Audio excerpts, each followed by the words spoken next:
I'm not saying it was. I'm saying I condemn. It was a tragedy. That this is. But that's what we keep hearing, Aziz. But that's what we keep hearing, Aziz. It's the natural reaction to decades of occupation. So give me a fucking break. Right, but it's but I agree with that. I'm not saying I'm not justifying. Do you know that you contradict yourself every second sentence you say? Yes, Do you know that? Do you know this? Sorry, wait, Caleb. There's a difference between understanding something and justifying. If I study psychopaths as a psychiatrist, doesn't mean I accept and want them to do. Look at me! I'm the mayor now. It's an analogy. No, you just have a broken mind. Analogy is the worst form of argument. Listen. If you guys can't see the level of barbarism we're seeing, I can't help you. See which one is it? To listen or look? We are seeing it. It's just not. We're not talking about the same military. That's the difference. Like Aziz, is your goal? It seems like it seems like your goal is to simply demonize Israel and not actually stop the war. All you want to do is say Israel bad, Israel bad. How about let's try to stop the war? Listen, I don't think pointing out the barbarism or using fancy words like genocide or ethnic cleansing does anything to help the Palestinians, and it does only about delegitimizing Israel.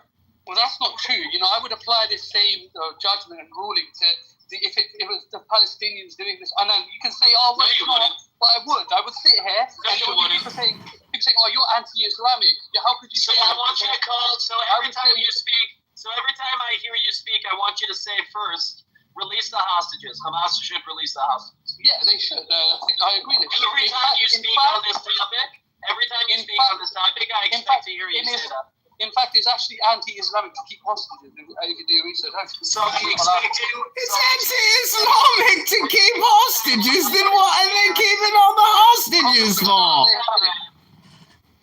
Every time you talk about this, I expect you to advocate for the release of the hostages. I am not one of those people that has like an underlying, support for like some kind of agenda, and then that's why I'm saying this. And then there's I'm not committing war crimes by taking hostages.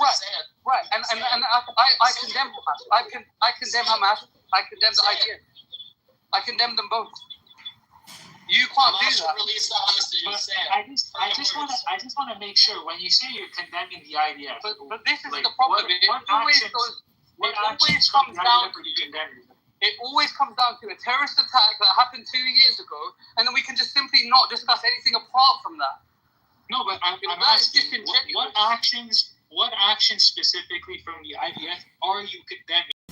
So, mainly the snipering of the children, the burying of the aid workers, 147 journalists that were killed, the fact that they don't allow foreign journalists to enter. The list goes on. It's not about the bombing alone. If you target terrorists, it's just so many things. Okay, well, we could take case by case. I mean, like for example, like the aid workers. Can we talk about the aid workers? So let's start with the first thing you mentioned. No. It's not about. There's no order to this. I want to talk about the aid workers. So let's talk about the first thing you mentioned. No, that's the most potent of my points. That's a lie. We can cross that off the list now. Wait, what was the lie? The sniping thing. No, that's a fact. There's a video of it. No video. I think there's a video. Yes, there is. I can find you the video right now. Okay, wait. Hold on. Okay, let's take the sniper because that's extremely blatant apparently. Right. So I don't know anything about the sniper. I mean, I've heard about like a child being sniped. Okay. Is the person who's sniped being prosecuted? There is no public trial or prosecution that we can access. There's nothing that suggests that they have been prosecuted. So it hasn't happened. Literally. So let's go to the next thing. No, hold on. What's the source? Right. So what I'm gonna do is I'm gonna find a video of a child with his grandmother. Right. That's just a video. So this is a bit of emotion baiting, I guess. Right. That's what you guys are gonna call it. I'll send the video, and then you can try and show me how you conducted yourself in response to that event. Who was charged and what happened? Okay. I'm simply asking just because if there's an Israeli soldier who shot a child, and like I said earlier, I hold the same standard for everything. if for fun he just ended up sniping an Israeli, a Palestinian child for fun, he should absolutely get tried. Right. And I would hope that Israel, some court, or not even the court, the military court would try him for war crimes, and I would expect it to happen.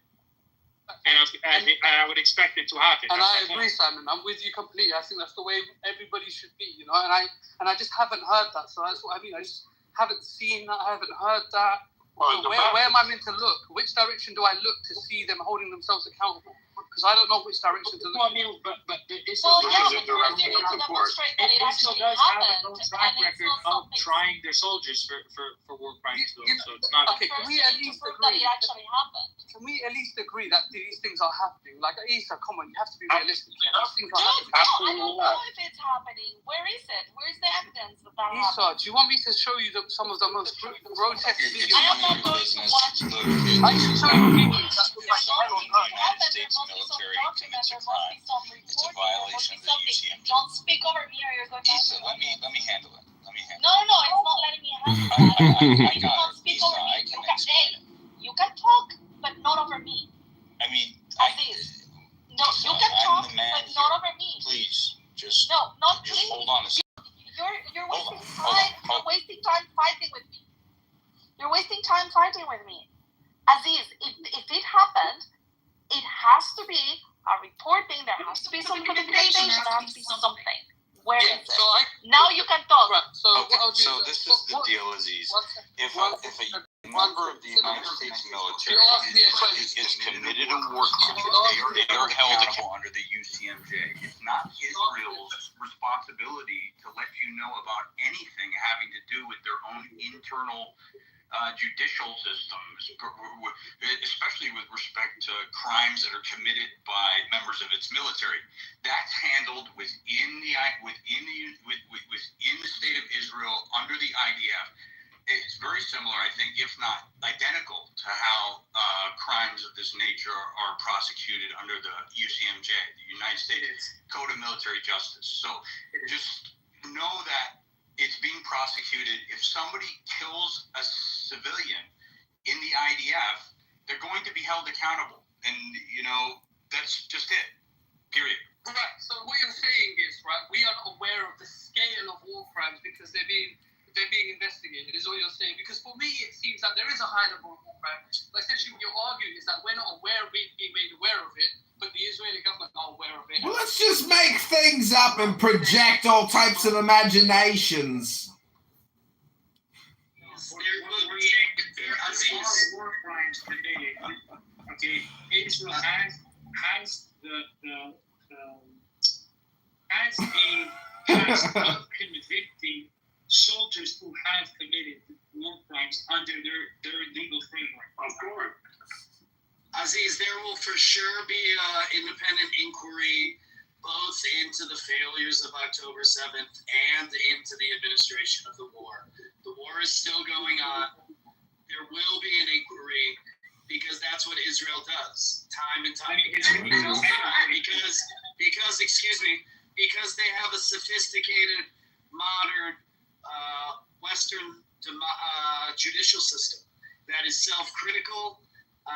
That's debatable. Yeah, you're debatable. It's debatable whether it's protests in the street of Israel. If this was the best opposing speaker this house, why are you all wasting time even discussing this with these? It's the same kind as the past 100 years. It's totally retarded.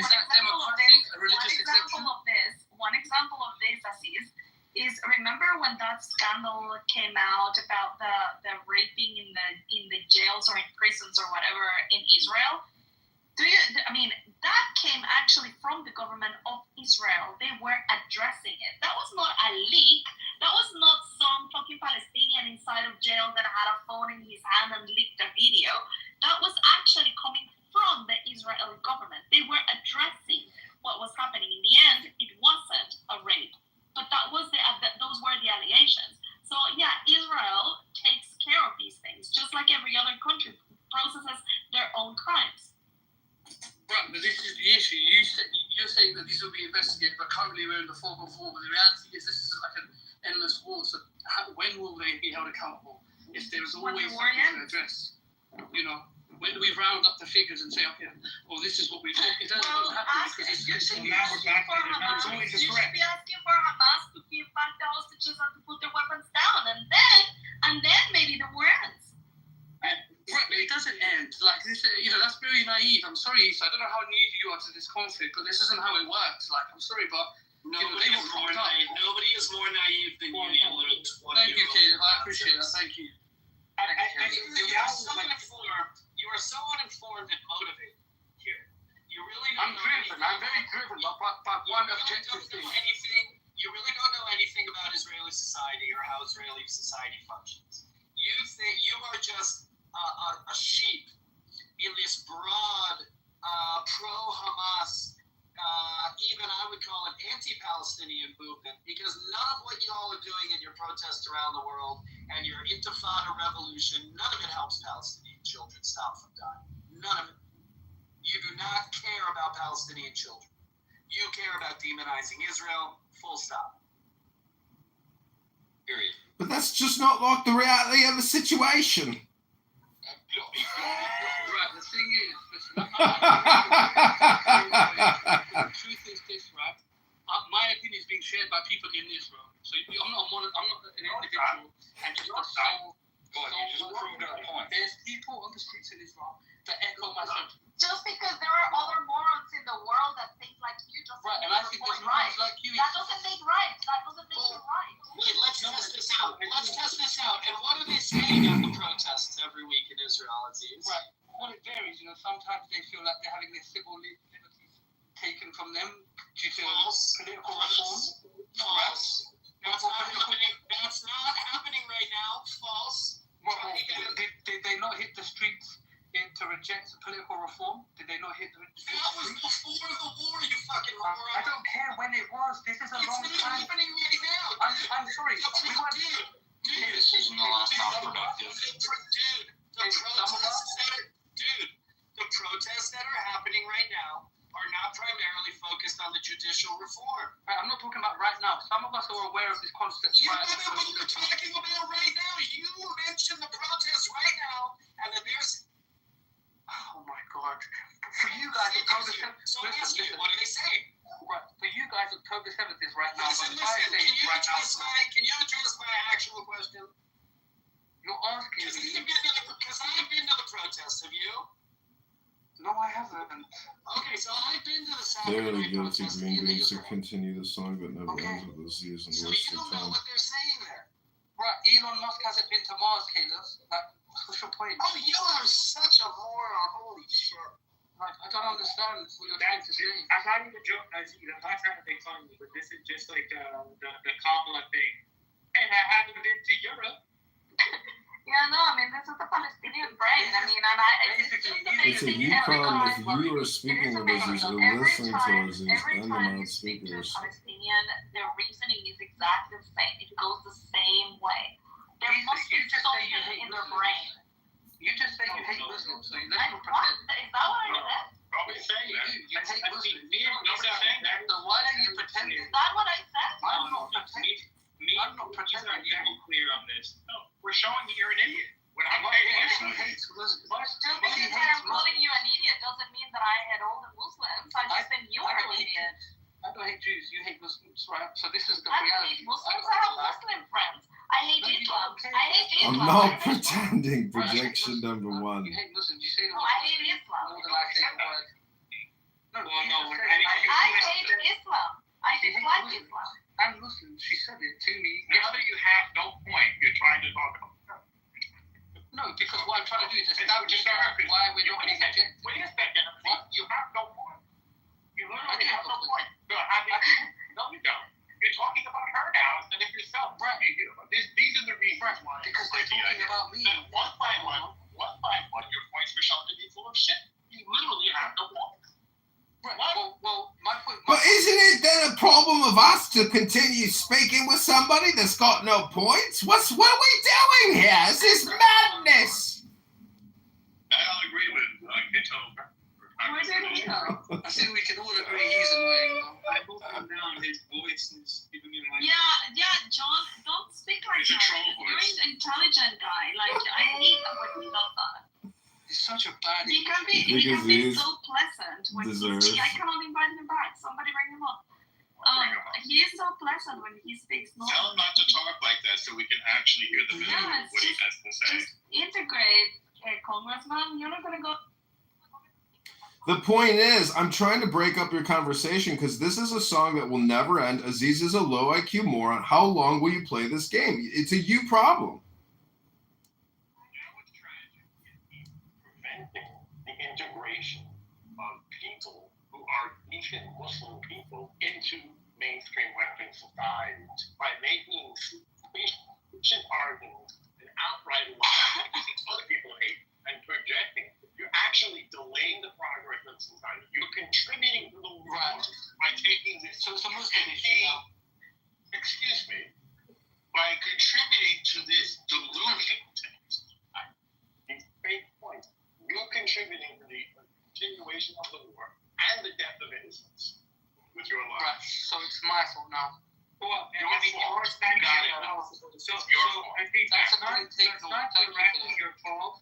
It's not directly your fault, but the people who sanction this type of like nonsense fuels this type of conflict. So I'm not saying that you're directly responsible. Super Clubhouse group of Universal Friends has been formed.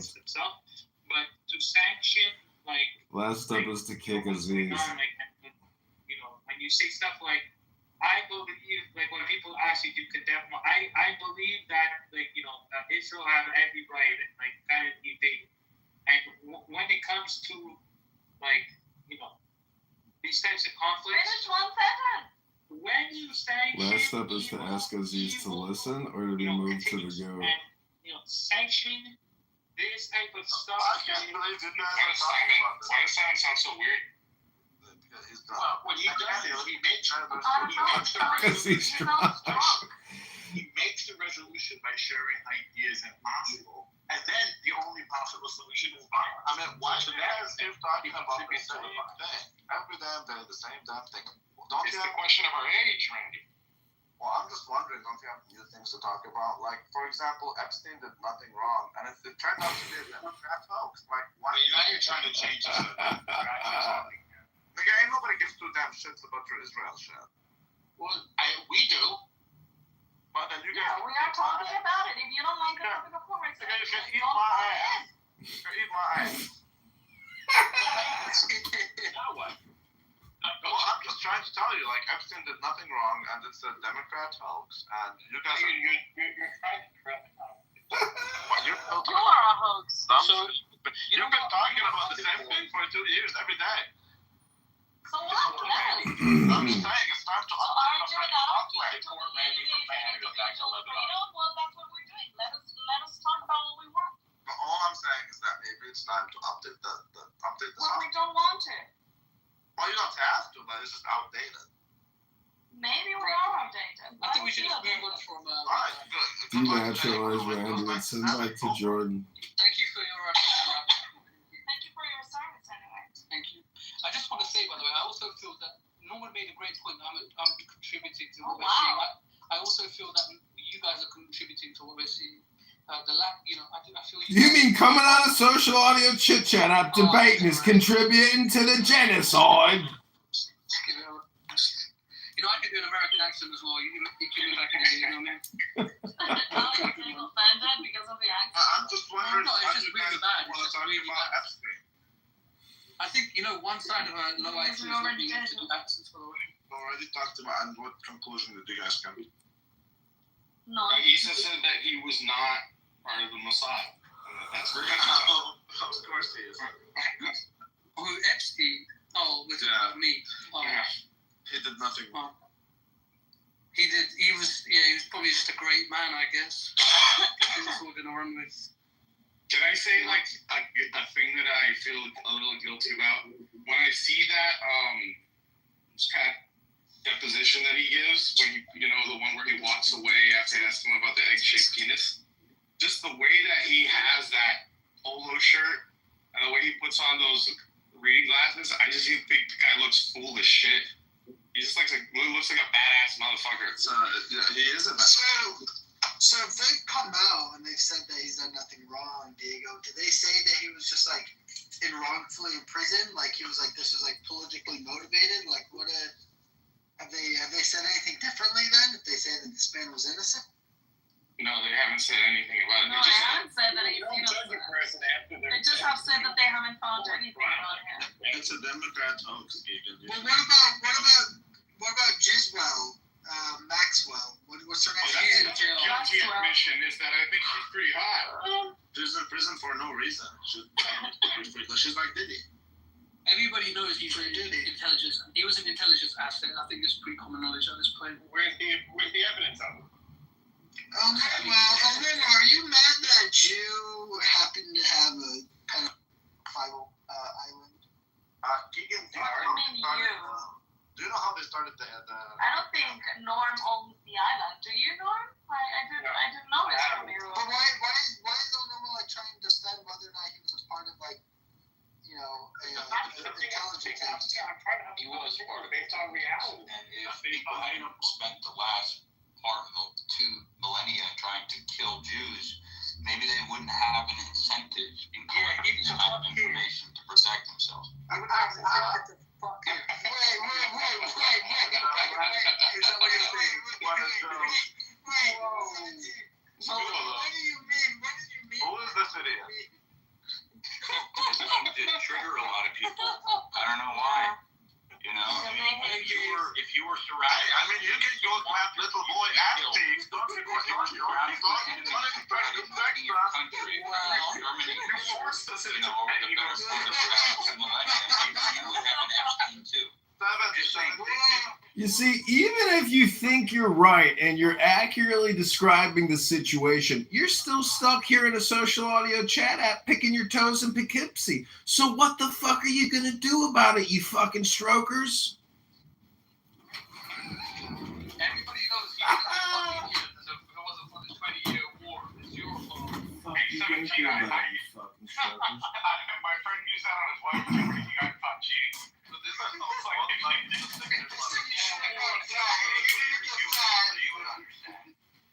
man, if it wasn't for this war on terror, I wouldn't have fucked your sister.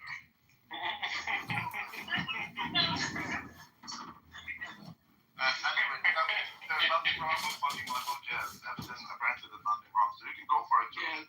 I think you should get on record with that comment. Well, were they Jewish kids or were they Goyim kids? No. Here we go. They can't be Jewish. It's a Democrat hoax. Stop thinking about it. Here we go. Well, in the case of Donald Trump, it was, right, his daughter, Green Little Joe, and then she got married to Jared Kushner. They said that she's Jewish. I don't mean like she converted, I mean like she was always Jewish. Ivanka.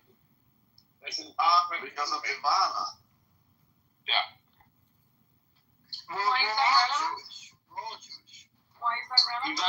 Ivana's not Jewish. Well, the question was, did he have Jewish children or did he have Christian children?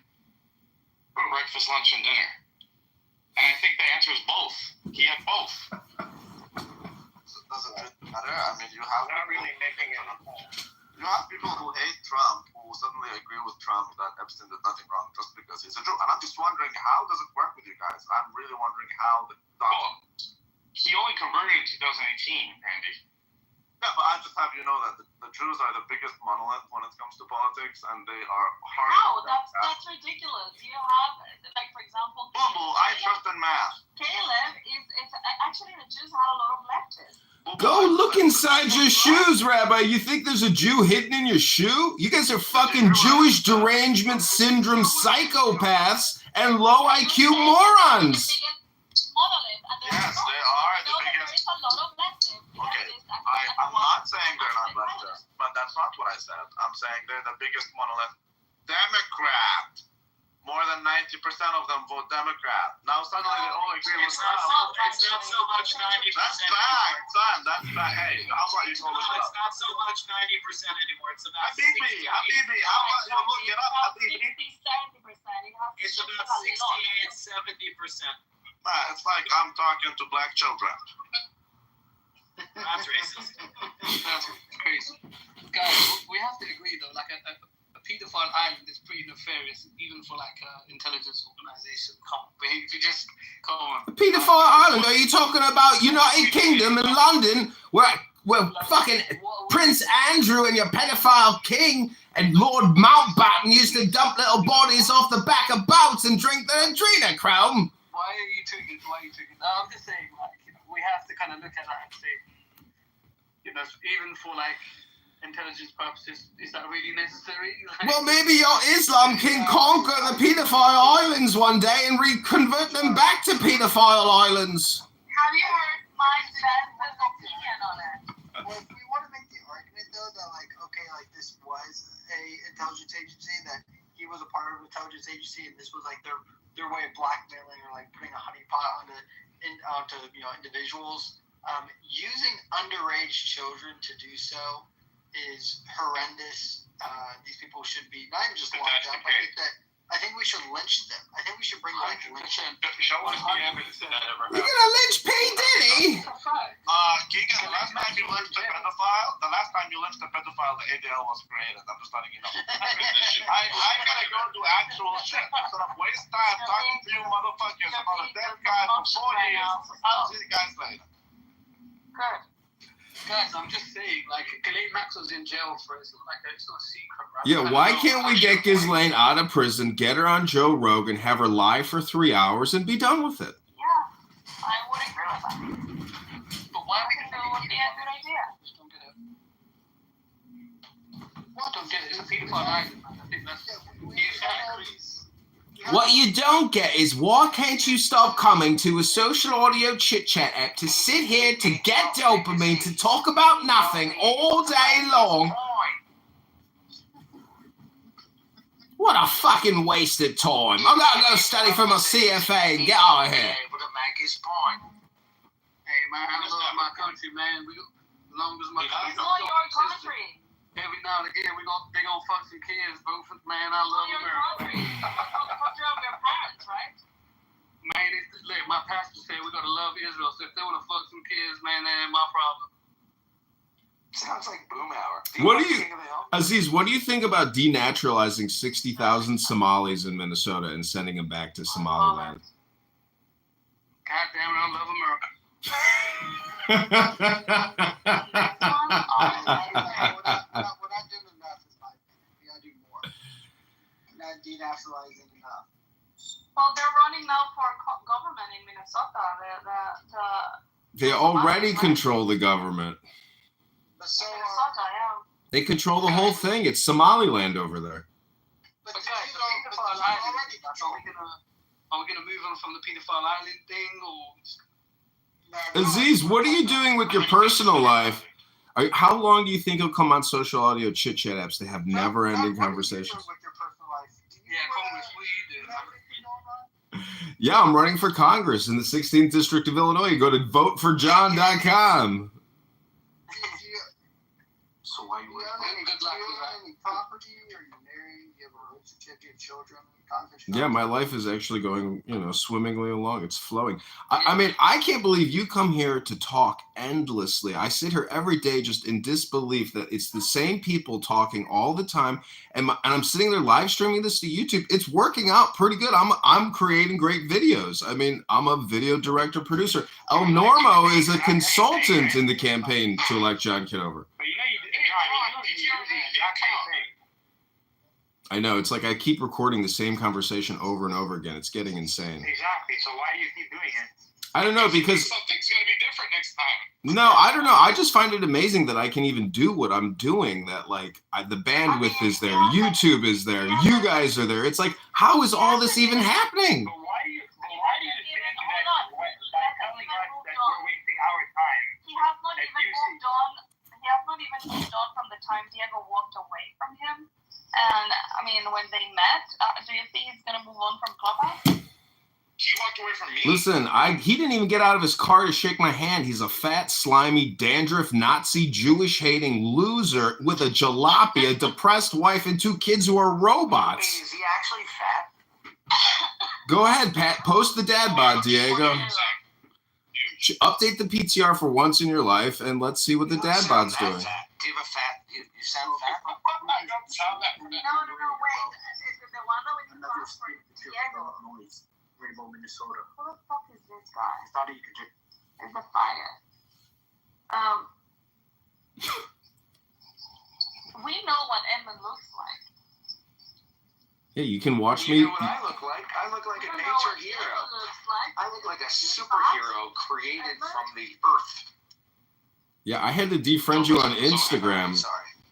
Why did you defriend me on Instagram? Because you're a catfish, Issa. I would be afraid because you friend everyone.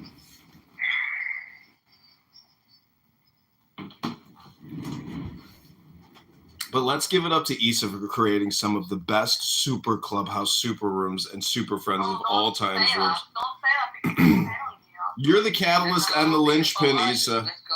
Without you, nobody would gather here if it wasn't for you, Issa. So mazel tov. Yeah, nobody would come here to speak shit if it wasn't for me.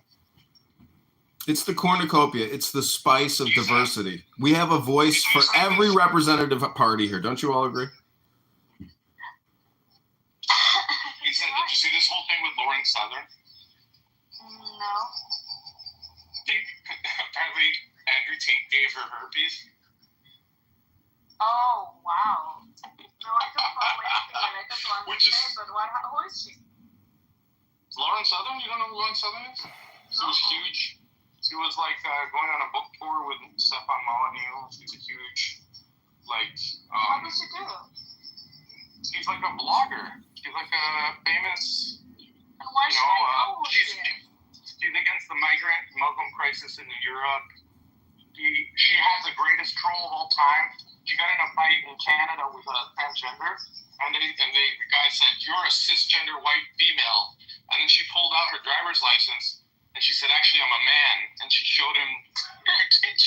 In Canada, I guess you could just say whatever gender you are that you want to have there, and they'll give it to you. She's a troll?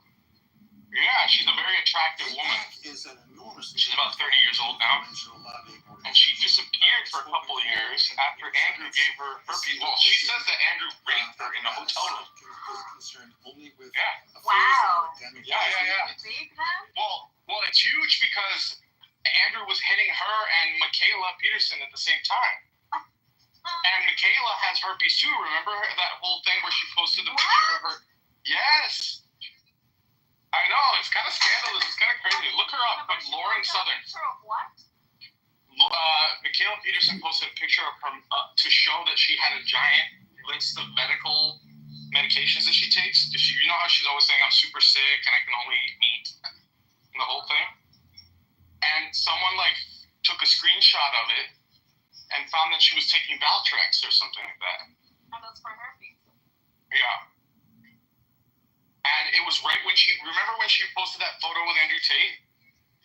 Mm-hmm. That I remember. Yeah. What's wrong with herpes, though? Oh, nothing's wrong with it, dude. Go ahead and spray it. Go ahead. Ain't nothing wrong with it. If you have herpes, you don't get degenerate, you know? Ain't nothing wrong with spreading it. But what's incredible, though, is that, all these right-wing women, hate, they supposedly hate Andrew Tate, but they're all sleeping with him, which is awesome. The right wing kind of gay. Literally. This is what I mean. There's no such thing as a real liberal woman. As long as the man is rich and strong enough, she will love him forever. That's a fact. I'm pretty impressed by him. I mean, I honestly, Michaela is you can tell she's kind of a hoe. Because she's always posting pictures I've always thought that she was kind of a hoe. But Lauren Southern, if you followed her, she's not. She doesn't give off whole vibes. So, she came about it. Why is she talking about it? Why do you think wholesome acting girl can't also be a hoe? No, I mean, that's kind of the, it's like your naive self when you're a younger man. You think, oh, I'm in love with this girl, and she's not like the other ones, and then you find out later that she slept with the alpha male. And it's just a reminder. No, I'm impressed. Do you think that a woman that is petite or demure or traditional would not also just act like a hoe. Like, she could also do that. Now I assume it, but now I know more than I did back then. Now it's just an automatic assumption until proven otherwise. Like, Issa, I love you, but I assume that when you're not on the app, Issa, that someone's putting it to you, good in Switzerland. Diego, are you projecting, and are you in an open marriage with that Nazi bride of yours? Diego, but you updated your definition of the word woman to be baseline synonymous with your definition for hoe? Yes, that's how I think about it. 100%. Yeah. Yes. 100%, the man says. Yes. Okay. I assume it doesn't matter whether she's got a ring on her finger or she's with her parents on vacation. Used that all women are actively. The door can't be opened, Yeah, 100%. I believe so. Robert, hey Robert, when you were servicing the Bitcoin machines, did you ever hook up with any hot Latinas doing laundry in the laundromats?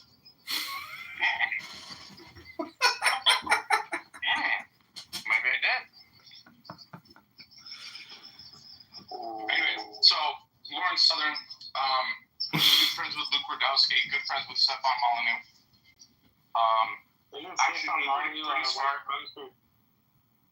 Stefan Molyneux? Yeah, apparently he was, Simon, for a long time. He was into the race. He was always putting race statistics up. Back in the day before he got banned. Diego, didn't the Groypers kind of pin him? No, I think his wife was apparently Jewish, but I'm not sure if that's true. His wife was definitely well connected in Canada. Can't people just be in love? Does somebody's racial affinity or, why does this word Jew come up all the time in describing a human being? I'm very confused. It's a coincidence, dude. You should pay no attention to it. It's a coincidence. Just ignore the word Jew for the rest of my life. Okay, sure. I'm sure you will too, Diego. Yeah. Don't try to draw connections where there are none. I mean, they just happen to be that, and someone mentioned it, but... So if you think Stefan Molyneux and Luke Rudkowski, 9/11 Truth and Silverstein and blowing up of the World Trade Centers, I mean, Diego, who do you think is secretly controlling the world? There we go. I like where you're going with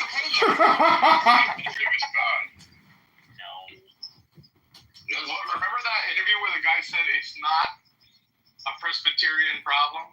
You remember that? I mean, no, it's true. No.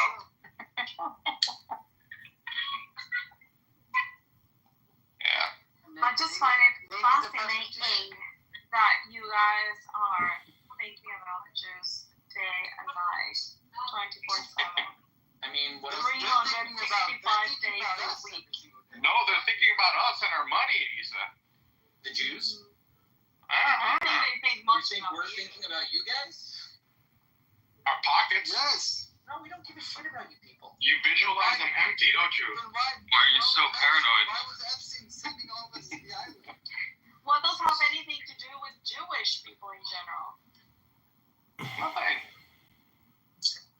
In general? Yeah, why should Jewish people feel responsible for Epstein? Do you feel responsible, Diego, for the priest rapists? For adults, do you feel responsible for adults, Diego? I mean, he feels No, but I just assume those priests are secretly Jewish. He was asking for it. Oh, you think the Jews have infiltrated the Catholic diocese, Diego? I mean, the Pope wears a yarmulke. What else do you want me to say? I swear to God, I think I'm going to go to a... I'm moving to Israel, and I'm working with an Israeli biopharmaceutical company, and we are now creating Jewish derangement syndrome antipsychotic medication. I would love for you to come to Tel Aviv to be a test subject, Diego. Yes. Yeah, you didn't know that. That's another one. But it's the Jews controlling the Catholic Church. In case you didn't know. It's a conspiracy. It's all of it. They are responsible for everything. Everything! Alex said that the Swiss are the mountain. They are responsible for some things. No, the Swiss are the guard. The Swiss are the guard of the Vatican. So I get that Jews, right? The mountain Jews, as we said. You see?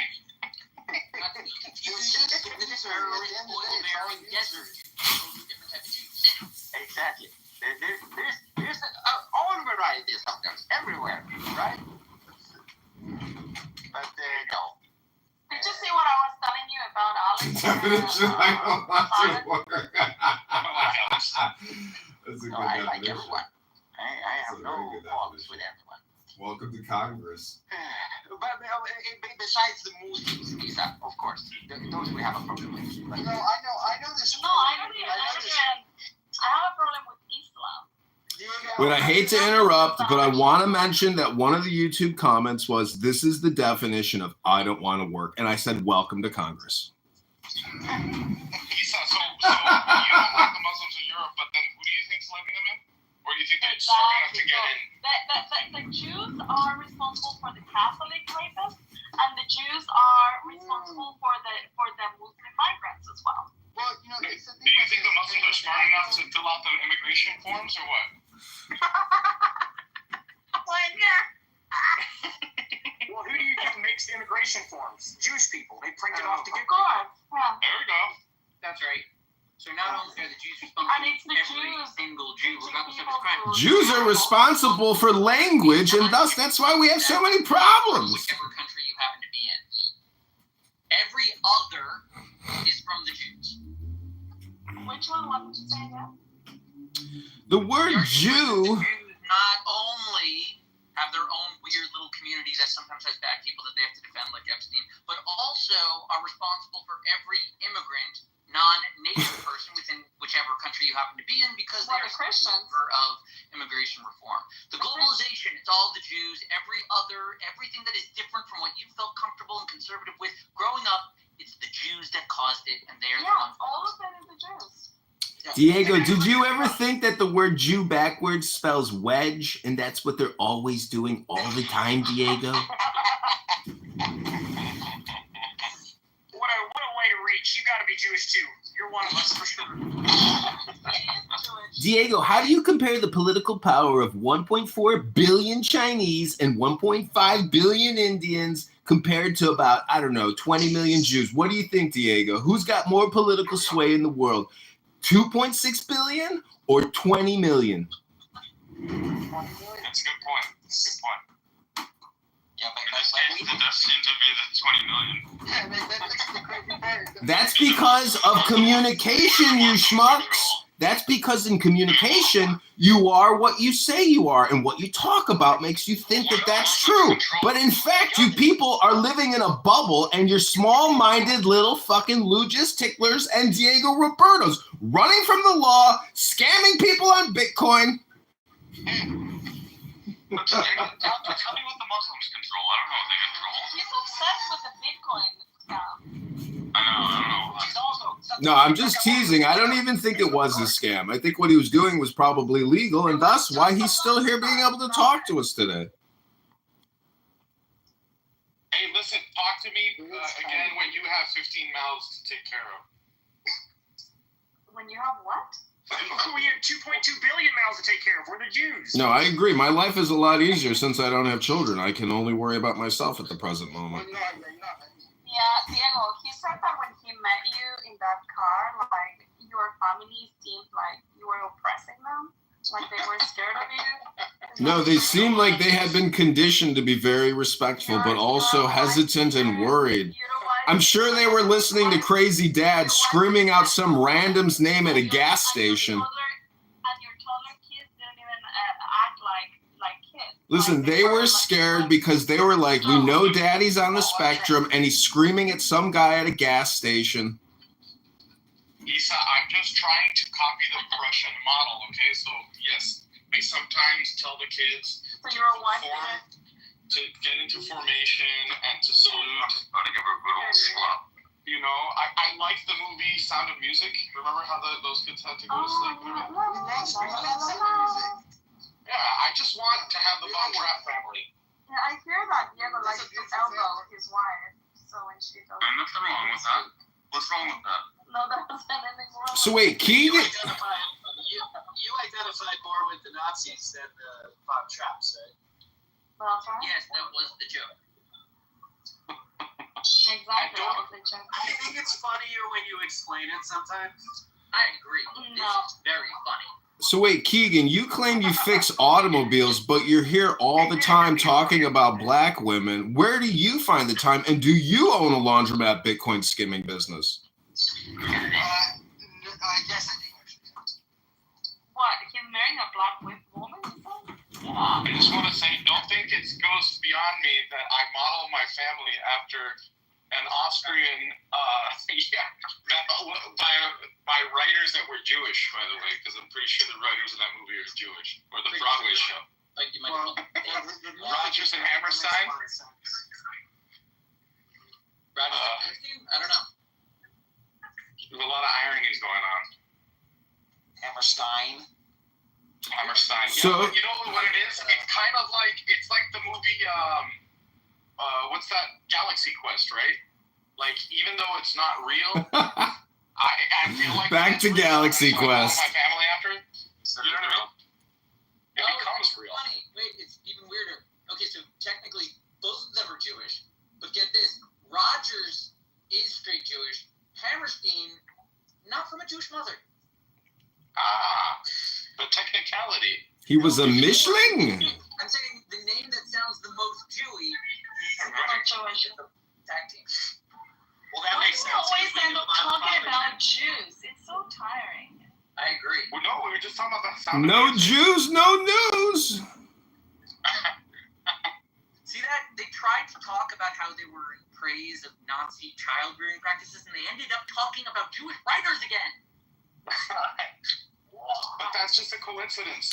It's almost like Jews are the Tao, and it requires Jewish pasta sauce to make the Italian dish delicious. Or maybe everyone is just too lazy to pay attention to any story that is not crafted by skillful Jews. So what do you think? Everybody just projects their own neuroticism onto Jews now, and Jews have always been that historical scapegoat for people? Diego loves Austrian School of Economics, and Ludwig von Mises, and he is a Jew. Yes. He admires God him. damn it, he got to you again, Diego. Everywhere you turn, Jews! Every damn time. This is what you get for worshiping a dead Jew, Diego. Hey, that's not nice. Diego, I think it's your destiny to work with Rob Schneider and create a comedy called The Jews. There you go. How about that mixing, huh? Jewish and Filipino? That's not wild. Honestly, I'm not gonna lie. If there was like a historical movie called The Jews, that would be so good. I think it would actually be a winner. I'm imagining a movie kind of like Airplane, where it's like the Jews exclamation point. And it's just everything. It would include the evil Zionist Congress, like they would show up. The anti-Semites would be hot on the trail. They'd be heroes in story hours. It could be like History of the World, Part 1, where they go through the entirety, right? And they go through everything and say, it was the Jews again. There's an Israeli TV show like that. There's an Israeli TV show like that. It's called The Jews Are Coming. And they go through these scenes. It's a brilliant TV show. So wait, in the movie... Porno? Zach, did you see the what's his name, Mel Brooks, announce Spaceballs 2? I didn't see that. That's amazing. Oh my God, he said, you know, after all these years, we... Oh yeah, you saw the trailer? He said something like, we listened to what the fans wanted. Okay, wait, better than that. Listen. Okay, All right. Star Wars Crawl. It's Star Wars Crawl, and it says, in the past, like Star Wars came out, and then Spaceballs, and then it says, and every single, like, major franchise has had sequels. It goes line by line for, like, 6 minutes. It just goes, like, Rocky, Rambo, Star Wars, Star Trek, and it says, but there has only ever been one Spaceballs. Until now! Until now, yeah, it's fucking... It's great. He's like, for all these years, we've listened to what the fans wanted, but instead we're making this movie. Dude, he's 100 years old. I mean, now he's age appropriate for Yoda. That's amazing. By the way, his wife, Miss, what's her name? She passed away. Is it Anne Bancroft? Yeah, Anne Bancroft. So I just found out she was 36 when she did that, Mrs. Robinson. What do the fans want? And Dustin Hoffman was 30. Instead, we're making this movie. I thought that was an interesting little. Well, yeah, that was part of it, right? Well, she was supposed to be the hot mom. Movies aren't reality. Is this a new one for you? No, I just thought like that's I mean, you know, when you find out that Harrison Ford and Sean Connery were only 12 years apart, Sean Connery's playing his dad. That's an interesting one. But this was 6 years difference. Yeah, Diego, it's play, right? You can play older. Yeah, of course. There have been people that have played like older than the people they were like than they actually. Yeah. And she was believable. I played the same character. The other day I started to watch Fiddler on the Roof, and the director is Norman Jewison. Yeah, but here's the part that you're gonna laugh at. He's not Jewish. Isn't that crazy? He's not Jewish. I never read the credits, and in this case, I don't know. I just started reading the names while the movie was starting. I'm like, what? Jewison? Like, really? It's like a joke. Yeah. So there's an interview with him where he goes, "I'm not Jewish, but because I made Fiddler on the Roof, I became an honorary Jew until I made Jesus Christ Superstar, and then they never called me again." Oh, he did also. Diego, if you were to make a movie about the Jews, what do you think the movie would be about? I'd probably just end up making like Don't Mess with the Zohar.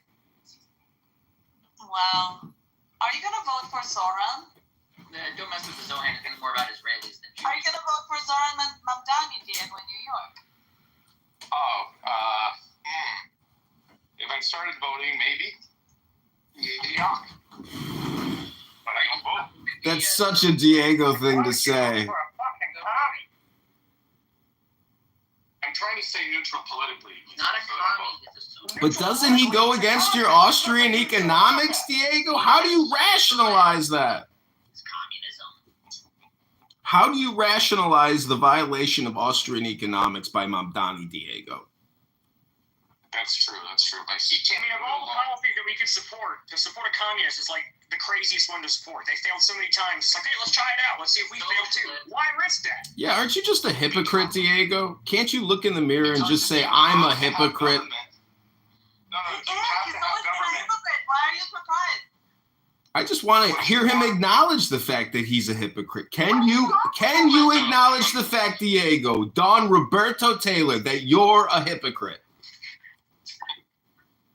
You can't do it. You can't do it. Your ego and your narcissism and your self-centeredness prevent you from admitting that you're a hypocrite.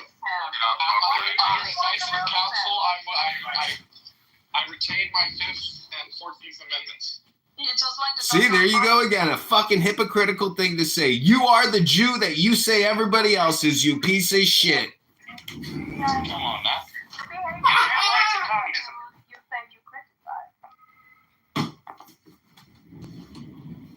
No, but Don't you think you maybe have some Jewish in you? Don't say it, dear. Don't say it, Issa. Have you done your DNA? My sister did. I told you that. And you guys are Jewish, right? No, there's nothing there. What's your sister's name? I can fix that. Diego, let me ask you one more. Diego, let me ask you one more question. How many more years do you think you'll keep coming on Clubhouse to talk about the Jews? And do you think it's a you problem? As long as it takes. As long as it takes. As long as it takes to destroy Jews. Until you guys can relish in the same jokes that I love to have every day with you. Oh, you mean the Jewish jokes you see on TV when we write and produce them for you? Shalom. Touche. Oh, it's the guy from the Blue Man Group. Hey, Daniel. Daniel is here. That's true. Hello. Hello, Daniel. Hello. Daniel, what do you think Diego suffers from? Stupidity. No, I think it's like a lack of identity, probably. Oh, wow. That's a good one. I think he's like a closeted Jew, and he's just like when when gays were closeted and they just start hating on gays because they're actually kind of like projecting and they hate themselves. So that's what I think Diego might be. Oh, you think Diego hates Judaism because he loves it so much?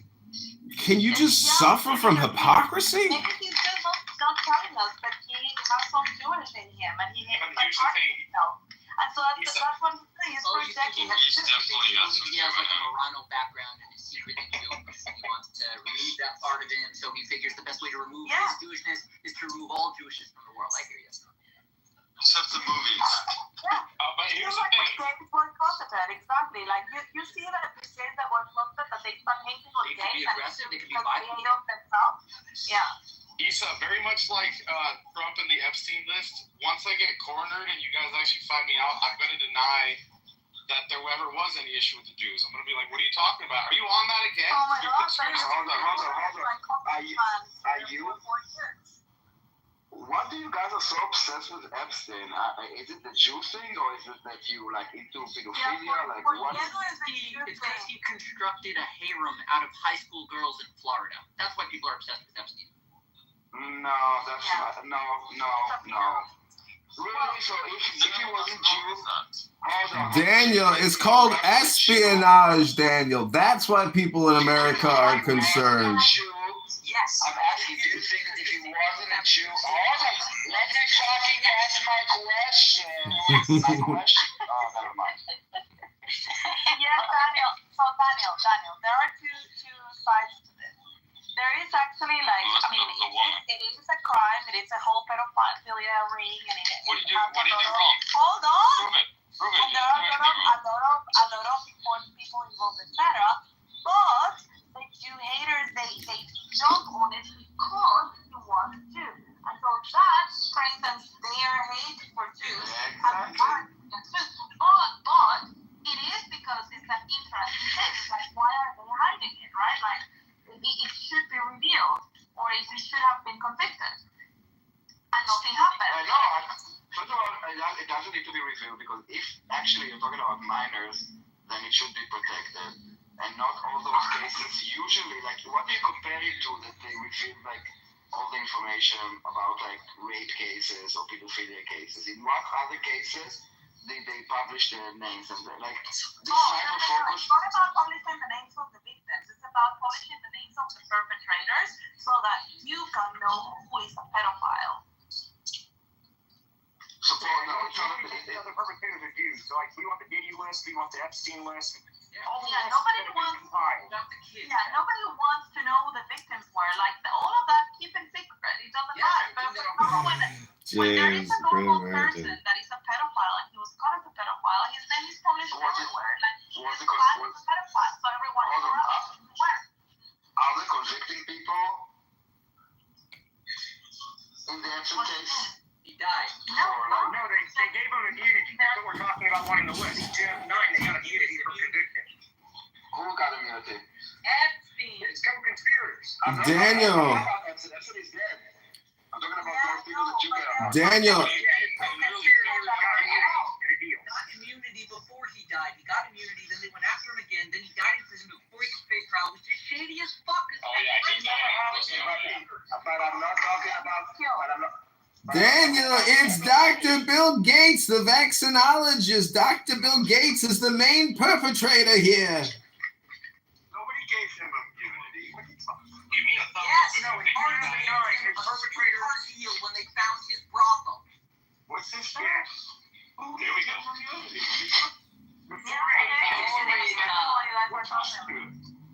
And the Florida Attorney General 2009, 2008. Habiba. I can see you on this phone. I thought, aren't you in the anonymous section? We got 4 anonymous in the room. It's a lot. One of them is me, though. I'm going to see if the Deep State Patriots has been activated. No, I can't because I'm in Europe. But I'm going in August because They gave immunity to other perpetrators in the case. They gave classification and immunity to what they said is co-conspirators named. They gave, for some reason, legal immunity to them. There was no conspiracy. Norm, there's an island full of kids that had an international trade of planes that came from all over the world. that are federally monitored. Let's also remember that a regular beat cop, a regular Miami-Dade officer is the one that busted Epstein because of the protection he got from Attorney General. Why are you defending him, Norm? Was he your friend? Never charged exactly what we're talking about. You want your car. This is a shit show, isn't it? How do you get immunity if you're I can't. If I drive down the street without my license plates being, if they're expired, I don't get a plea deal. I have to pay the fine. There's no fucking leniency for me. There should be no leniency for any of you. Yeah, but you're not Jewish. Of course you get a plea deal. What are you talking about? If you're not always get a plea deal. There's never ever a case they're like, hey, we'll do it for $5. They're always going to say $300. That's what we need. What? Yeah, we don't get to say mercy. But James, aren't you acting like a child here? Don't you know there's special circumstances all the time? Yeah, the special circumstances we have is that he has friends and dirt on enough powerful people in Florida to avoid any actual consequences. You admit it. Show us the friends in the dirt. You're admitting it now. I'm with Norm here. There's no evidence that he did anything wrong. He was also a federal informant. Honestly, not reviewed any of the evidence of what happened in Florida. I don't know. As long as Prince Andrew is walking around free, there's a fucking problem. My favorite part of the Dufresne deposition is when she talks about getting forced to eat out Ghislaine. It's Dufresne. Ghislaine could be like, Who you guys didn't know that. Virginia died by suicide the day after tweeting, I'm not suicidal, I'll never kill myself. And then she died. Coincidence. And then they labeled it a suicide. She had really bad taste in men. Let's be honest. Her boyfriend or husband was beating the shit out of her, too. That's true. That's not true. James, that's not true. She tweeted, I'm not suicidal several years before her death. Here we go, Zach. She tweeted it a couple of days before it. Look it up.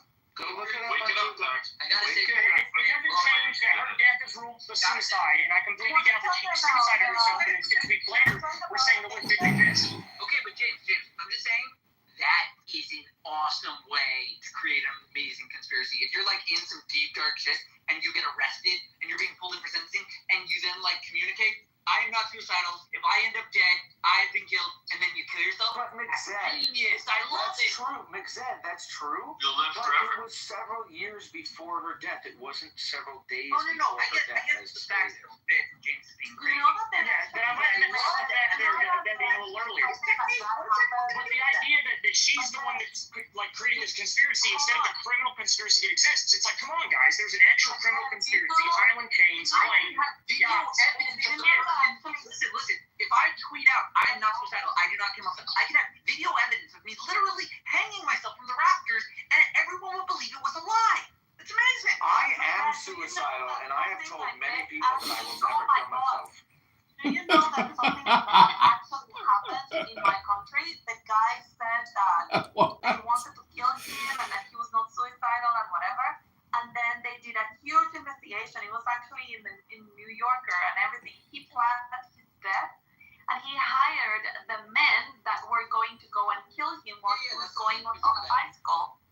Yeah, and he had on a video saying that if he was found dead, they should look into the president. And he was trying to bring down the government by that and sacrifice himself. Yeah, he hired his own hitman. He hired his own hitman. That I happen to be very interested in. It's called pseudocide, where people fake their death. Isn't that the plot of Fletch? Doesn't the rich guy hire him to kill him? No, I don't think so. Thank you very little. I mean, just come on, we're going with the conspiracy. Some movement that already existed. She's a victim of Epstein. Sorry, Fletch Lives. The sequel is the one where Fletch Lives. I thought Fletch Lives. He goes to Louisiana and gets a mansion from his relative or something. No, that's Funny Farm. Amazing. No. I think the same thing happened in Fletch. I haven't seen Funny Farm. I've seen Fletch Lives. No, in Fletch Lives, he gets hired by the rich guy to kill him. So then what happened? When does he go to Louisiana? Which one was that? Was that just Fletch? That's Funny Farm. That wasn't Funny Farm. How could that be? I don't remember him going to I don't remember Louisiana in Fletch. Are you guys talking about the founding of Israel? From funny farm to faggot farm. Yeah. No, it was the plot of, I think, like, Primary Colors or something. Some, like, well, it's the plot of the first Johnny Depp directed film with Marlon Brando. Marlon Brando asked him to film him and make a snuff film. Remember that? Anyway. I think nobody cares. No, I don't know. Anyway. Did you know the FBI said they never found a snuff film? There's no evidence this snuff film has ever been made. Really? That's what. Yeah. It's actually happened. I know. Oh, like, who's really gonna film that? Well, did anybody else think it was weird that James Comey's daughter was the one that prosecuted Epstein? Did anybody else find that odd? Wait, McZed, you're actually asking who would... McZed, do you know the kind of shit that people post on Facebook Live? And you're asking why would somebody film that? People film their murders every day and put it on Facebook Live. Case from the FBI's desk to her desk. How does it happen? Become a conflict of interest. That's the question. What is the question? He is a prosecutor, that we know, but how did it not become a conflict of interest? Because how did she not recuse herself? Yeah, how did her dad give her the evidence with the prosecution? I don't understand that. That's weird to me. What did she have in that case? She worked in coordination with the FBI, with James Comey's office in that case. So it's like, what the fuck? Yeah, and where is the conflict, please? I guess her being the daughter of the guy that's doing the investigation. She's the prosecutor. It's supposed to be an independent investigation and prosecutor. No. She's gonna sue the government for her termination. Why would she be independent? She's functioning as a member of the state. She's working for the state is paying her to do what the state. Yeah, but her job was investigated. Like, what do you mean recuse? You're thinking it's completely different coordination between the prosecutor and in investigative terms and to order the FBI to do stuff. But to be the daughter of the FBI agent and get it handed to you specifically because you're the daughter, that's weird.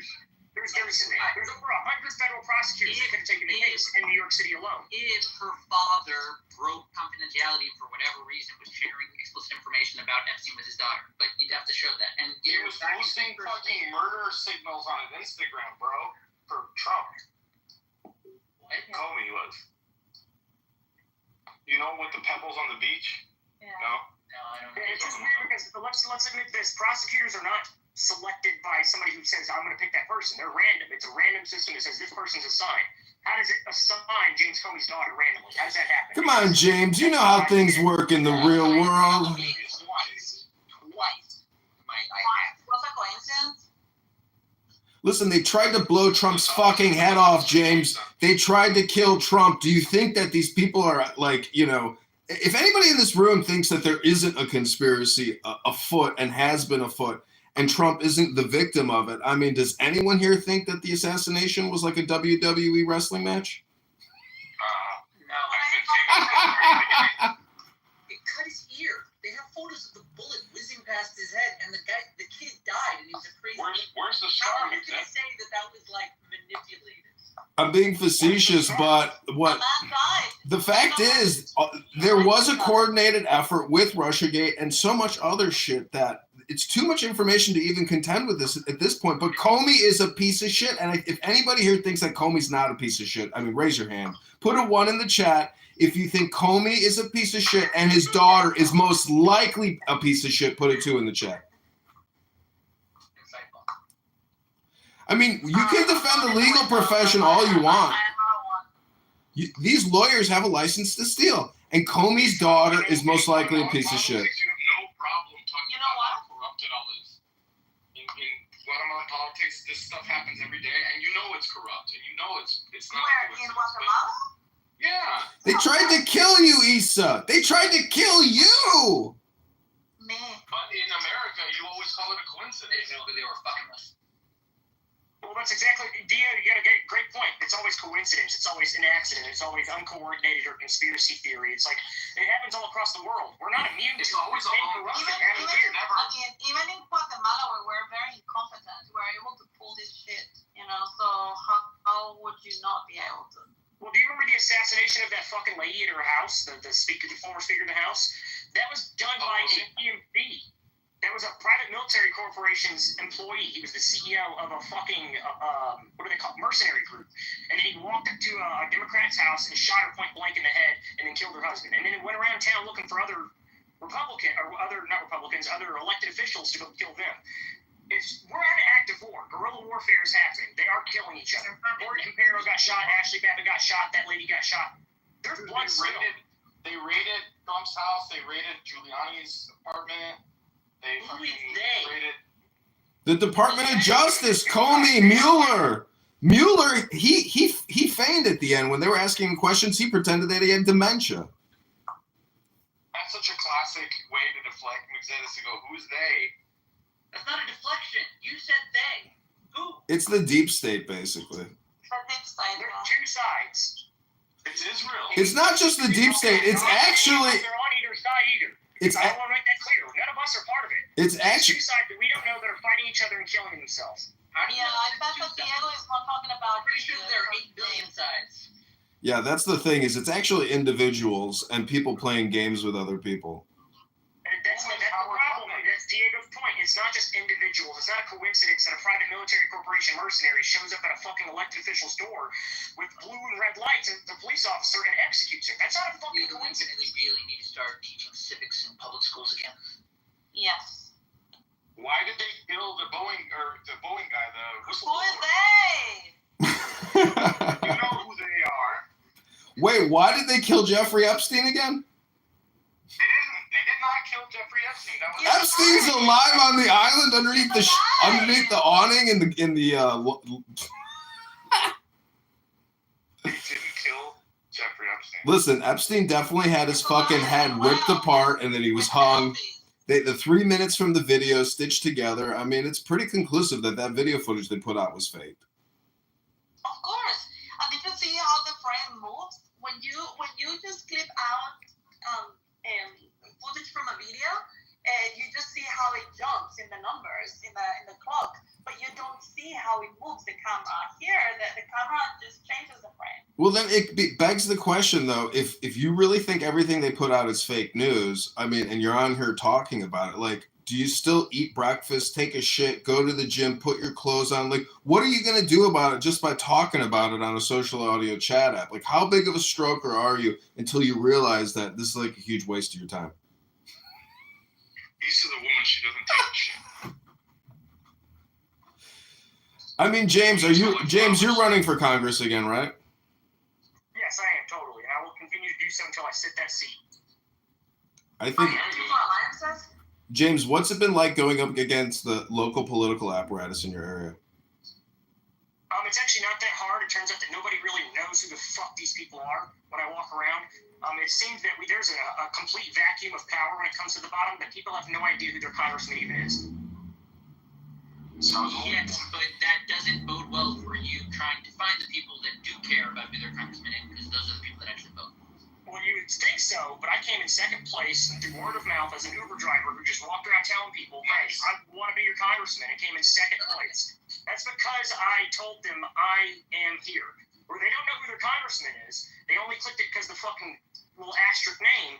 The fact is that if you go around and speak and you fill that void that exists, there is something to be grasped. There is a power to be grabbed. I've had that theory for a long time, that if a guy committed to just kind of hand-to-hand meeting the Americans in their district, they could gain a lot of political power. Yeah. So, but James, do you think there's a federal political cartel which is controlling the national budget? There's 100% a federal political cartel. The guy that I run against is one of the people that is part of that federal political cartel. He's actually the reason why I met him. I worked for him before as a staffer, saw how corrupt this fat fuck was, and decided, you know what, I'm going to take him down. My political campaign is not actually about winning necessarily. My name being on the ballot alone is a victory. When Jason Smith does something wrong, people call his office and say, hey, have you heard of James Snyder? And that makes that fucker move. It makes him do stuff. Just my name alone on a ballot. Good. That's the process. That's how it works. Even if you lose, you are making him a better politician because now he's got a threat. That's exactly right. So I use it as a tool, as a weapon. It's cheap. It doesn't cost a lot to get on the ballot. $300-400. So it's definitely worth the money just to put my name on there, even if I don't win, so I can have that political sway to say, hey, motherfucker, you're not going to fuck us over. It gives the 12,000 people that voted for me a singular voice and name to recognize to this congressman as a threat. That's all. You're running as a what? 1,000. What party? Republican. You know, Diego doesn't. It's an 80% Republican district. So James, obviously, Diego doesn't vote. Do you think he's a hypocrite?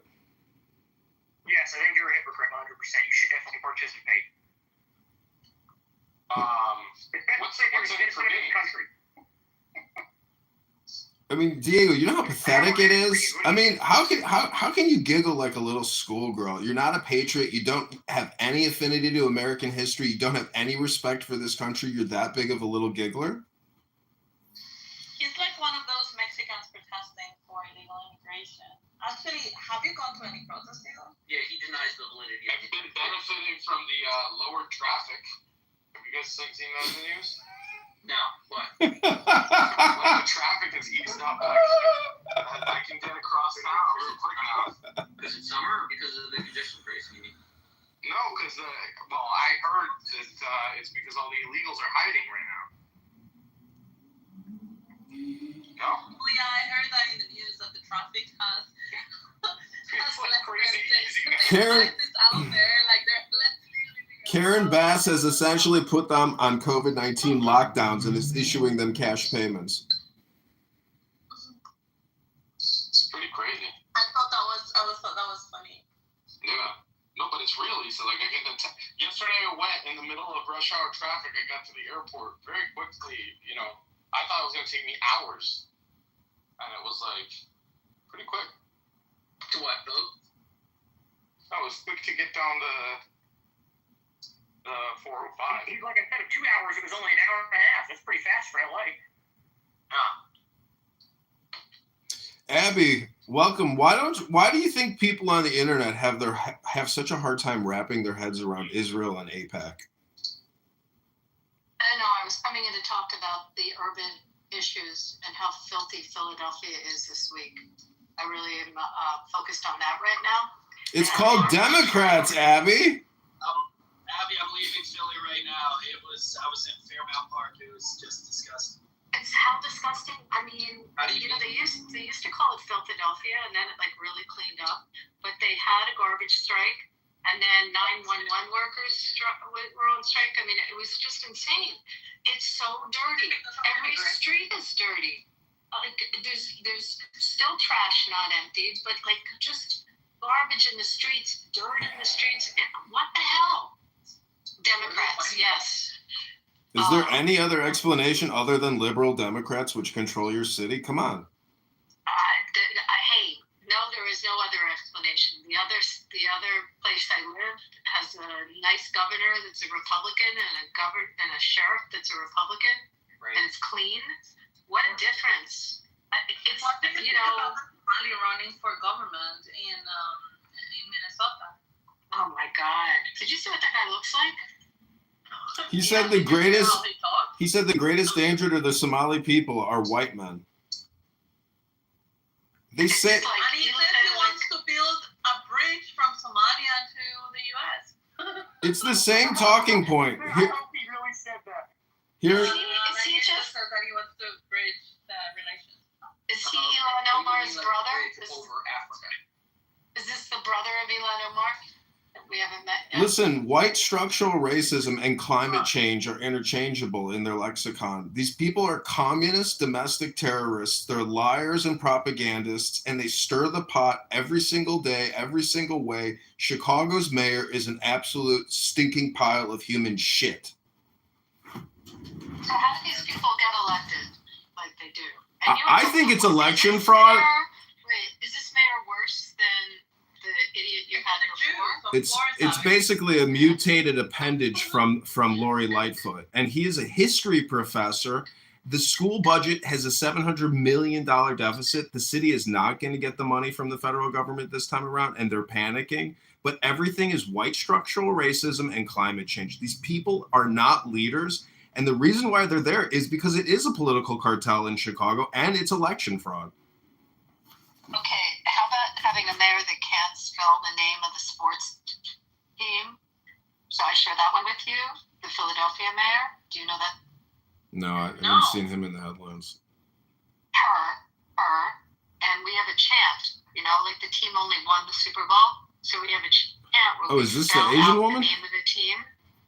No, black woman, mayor of Philadelphia. the chant where we spell out, it's the song.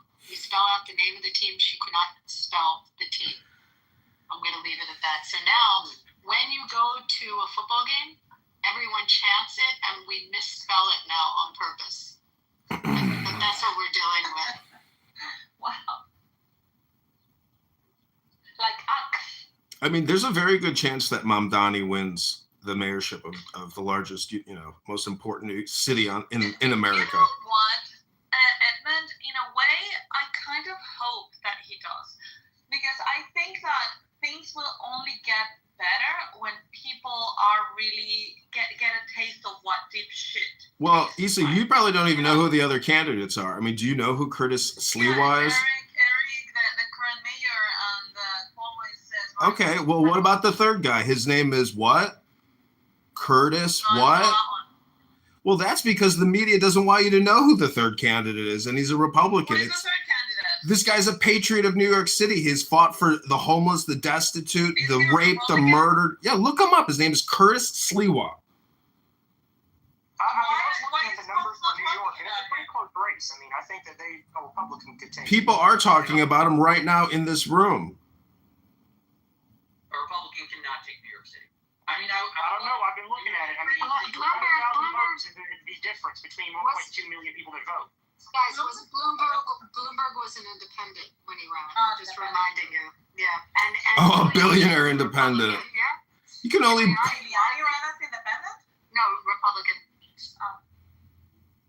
Curtis is an amazing guy. I don't know if you guys know his story. El Normo probably knows his story. Yeah. I know his story. I remember. You're not old enough to remember when he was first going.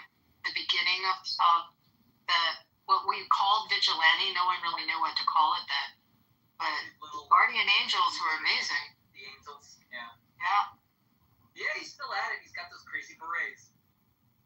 I know. Isn't the beret, it's like it's the way he fashioned himself and marketed and branded himself, but it's a shame that he can't become the mayor because he really deserves it. These people, other people, are just infiltrators and liars and frauds. He's like front lines for New York City in his own little, vigilante way. He's putting out great political material right now. He is 1 percentage point lower than Cuomo. He's at 22. Cuomo's at 23. But if Eric Adams endorses him, maybe it'll put him over the top. And the New Yorkers will probably still choose Mamdani, which is the fucking sickest part of the whole thing. Well, Adams is really against Mamdani, so I have a feeling that he might sway a different way. He might go for independent or just say don't vote for him at all. If we can get 100,000 of the Democrats to not vote, then it's a close enough race. James. Do you think that Cuomo can get people to just not vote for Mamdani? I don't think he has. I think that Mamdani is so bad that 100,000 people might not show up to vote for him. But the Republicans will vote to vote against him. I don't think so. I think if anyone even says that the Democrats aren't going to turn out, they're just going to turn the vote out. They're just going to show up. This is about battleground. Mamdani is a move to be anti-Trump on the left, right? A big boisterous immigrant of a multi-ethnic background that could be gay. It doesn't really matter, right?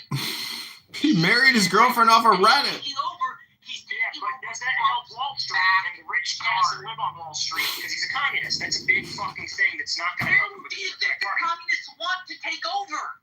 James, he's got the AOC effect. AOC endorses him. They have Bernie Sanders. They have so much social media power. I'm telling you, it's like mind control for these people. And once the youth is activated, Democrats on Wall Street that exist, they are not going to vote for most of these liberal billionaire socialists will still love him and endorse him because they are so cucked and so brainwashed themselves, and they have so much money. I don't even think they give a fuck anymore. For them, it's all about virtue signaling and doing all this social equity justice warrior and social engineering. They're fucked. Classism. No, there's moderate Dems that are coming out against him. It's not what you think. It's not all the Dems. I think it's in play. I think it's in play. What the New York papers? I see the politicians that I recognize faces of. They're working with him. They're not trying to stop him. Only Cuomo and Adams are in their little campaign, and the Post is desperately hoping someone stops him. It looks like he's coming. He's coming like a train. Unless you guys can stop it, it's happening. Abby, you could just look at the cell phone analytics and all the online analytics and do the correlation with all previous elections for historical relevancy. I'm telling you, he's going to win this election. And that's why I'm asking James, at what point do you think the Second Amendment comes into play and political assassinations start taking place in this country? That's a question that I'm obviously never going to answer there. That's a crazy question. That's a crazy question. I will tell you that I would take the train up from Philly to go to New York, to go to shows, and to go shopping. Once he defunds the police, I'm going online for my shoes. Like, and I'll see my theater somewhere else. There's no way would I be comfortable walking around Manhattan at night if he defunds the police. Wait, how is it a crazy question if the patriots of this country killed thousands of British in order to revolt against the tyrannical government? Abby, when do you live in a pile of shit in Philadelphia? You live under a tyrannical government. Yeah, but I won't even entertain or dignify what you're asking. So, well, people do ask this question. It's called the Second Amendment, and they want to take your gun rights away. Mamdani is going to take your gun rights away. He's going to tax you to death. He's going to steal from you. I don't live there. I don't live in New York. I know, but what? Have their issues. The point is. New York. By the way, New York doesn't have any guns. Yeah, they don't have guns. Just the criminals have the guns. The criminals robbing people, murdering people. I wouldn't live there, and I pay taxes and actually I don't pay state taxes because I live in a state that doesn't have income tax. So I don't know. I don't know how New Yorkers. Abby, do you think denaturalization? Do you think denaturalization is cruel? Does anyone know what the numbers are? Maybe Norm knows this. Of the exodus to Florida and the exodus to different states out of New York, like how many? It's cost hundreds of billions, and over 50,000 New Yorkers have moved to Florida. I did look that up recently. There was some chart that was showing like the shift. There was a big exodus, but as I understand it, the numbers are starting to come back, at least percentage-wise, of people that moved into the cities. I don't know the exact number, but I did look, and they're coming back. Like, the real estate developers are sitting on a bunch of property, and they don't want to lower the prices, and the government is trying to do something with the housing. Plus, they're trying to be a shelter city for the immigrants. They're working on a lot of different things. New York City never sleeps. No, did New York lose a congressional seat too because it had such a population to leave? Yeah, and what do we see? California's probably going to lose 4 to 5 of them, James. I don't know if you already talked about that article that you had about Newsom taking the land for low-income housing, but we see it. And I'm in a border state to California. I mean, we see it in Nevada. There's so many Californians that moved in there, and more will come. They're fed up. And these, unfortunately, it's making us a little more blue than I'd like us to be because, these are pissed off Democrats. Strategy, I think. Yeah. Right next to California, you got all that. Yeah. Right. But it's pissed off Democrats. It's happening in the northern part. People are leaving San Francisco and going to Tahoe in that area. And people are leaving LA and coming into Vegas. But absolutely, we were having to build an elementary school every 8 weeks. That's how many people were coming in. No, it's crazy. 8 weeks? Yeah, it was 5,000 a month. So I'm looking at the Communist Control Act of 1954, and it says Communist front organizations must register, but failure to comply with the registration requirements could result in penalties, including fines and imprisonment. So when do we start arresting communists in America again? We don't. It's against the law. How is it against the law when we have a federal act giving us the legal supremacy to do these things? If Trump doesn't start taking action and his government doesn't start taking action against these political frauds and the political cartels in this country in these sanctuary cities, he's going to bleed them dry by not giving them funding, and that's going to cause incredible chaos. But I say just arrest these motherfuckers. Can't do that. Why not? You arrest them, you charge them, and you cause punishment through the legal procedure. You're a lawyer. You know it's called lawfare punishment. It's also called the First Amendment. Sorry, but... Yeah, they have a right to be communists. There may be some type of legal argument to say that they can't organize a communist type of red revolt against the sitting government in an intention to destroy it. That you could argue, but just them being communists is not illegal. I know, but putting them through lawfare and dragging them into court is the punishment. Don't do that. That's called vexatious and frivolous. That doesn't happen every day of the week in this country? It's called abuse of process, and you don't do that. You don't do that. Oh, sure. So what about Trump and Russiagate and the never-ending legal problems they did against Trump? I understand what your point is, but we're better than them. We believe in the Republic. They do not believe in the Republic. John. This is the exact difference between the left and the right. The right does have their sense of boundaries, which they, through self-control and maturity, do not cross. And the liberals are of the opinion that the boundaries were designed badly, that they gerrymandered around certain interests, and they have no respect for the boundaries. That's why they push and develop and progress. Okay, you think the Democrat industrial complex and these progressives aren't doing exactly what I'm describing to you, you schmuck. No, I'm saying they are, and the Republicans won't because they have a backbone and they stand for something occasionally. Oh, really? Well, I've met a lot of Republicans. They got no backbone. They're a bunch of liars, and they themselves are a bunch of frauds. And if they started organizing to start killing us, we would not organize to kill them back. We would organize to arrest them and then hold them into justice. We want them inside the Republic system of justice. Outside it doesn't work for us. And that's why you'll lose. You say we lose, but our country's still standing and we're still here fighting. So when have we lost? And we give it to the liberals for decades at a time, and the country still stands. Who's fighting? Me specifically, I am running for office using my name as a political weapon to ensure that our republic still stands. Maybe the rest of you aren't. And I find it to be appalling, but I fucking am, and the people I know am. Well, I lived through 2020. I didn't see nobody fighting. Well, moving from political rhetoric, Mixed, when you look at the actual financial prospectus of the future, which is nothing but borrowing and spending to fund these runaway pensions, how do you think this is going to end? No, that's simple. The way it has ended historically. Jubilee. Yeah, that's what I think too. Yeah, you think they'll do that? Yeah, I think. No. Let me unpack a little bit. Jubilee is the nice, ordered, comfortable way when debts get forgiven. In the past, before Jubilees and different debt practices were developed, such as forbidding all debt lending or creating debtors' prisons or developing into bankruptcy protections, there has always been a release valve. The debt always goes too high, and I'll tell you what happens. You think what happens is like, I don't know, is civil war or something. It's more complicated. It's just there's guys that are very rich, they have all the paper, and there's guys that are continuing to pay them, and why should they if there's too much? Because eventually other people can provide the services of the state. Other people can maybe take down the state. People can just stop supporting the state. They can give it to the others. When the debt gets too high and the money gets devalued and the faith and credit of $1 can no longer buy a hamburger at McDonald's, that's when the barbarians come in. And either an external force or an internal force wipes away the debt. It wipes away the debt, and that's the cause of the destruction of the state, whether internally or externally. Because when you keep borrowing and you don't have a release valve on people's failed fantasy expectations for the future, you're just making people hungry and angry and stressed out in a country. So what's the fine balancing act between having absolute destitution and high crime rates and super high debt? Like, what's the optimal mixture? The Jews have the answer. It was given to us by God. You just have a release valve every 50 years. Debt forgiveness. Nobody had debt. 50 years? Yeah. A 50-year cycle. Meaning every 50 years, all debt is forgiven.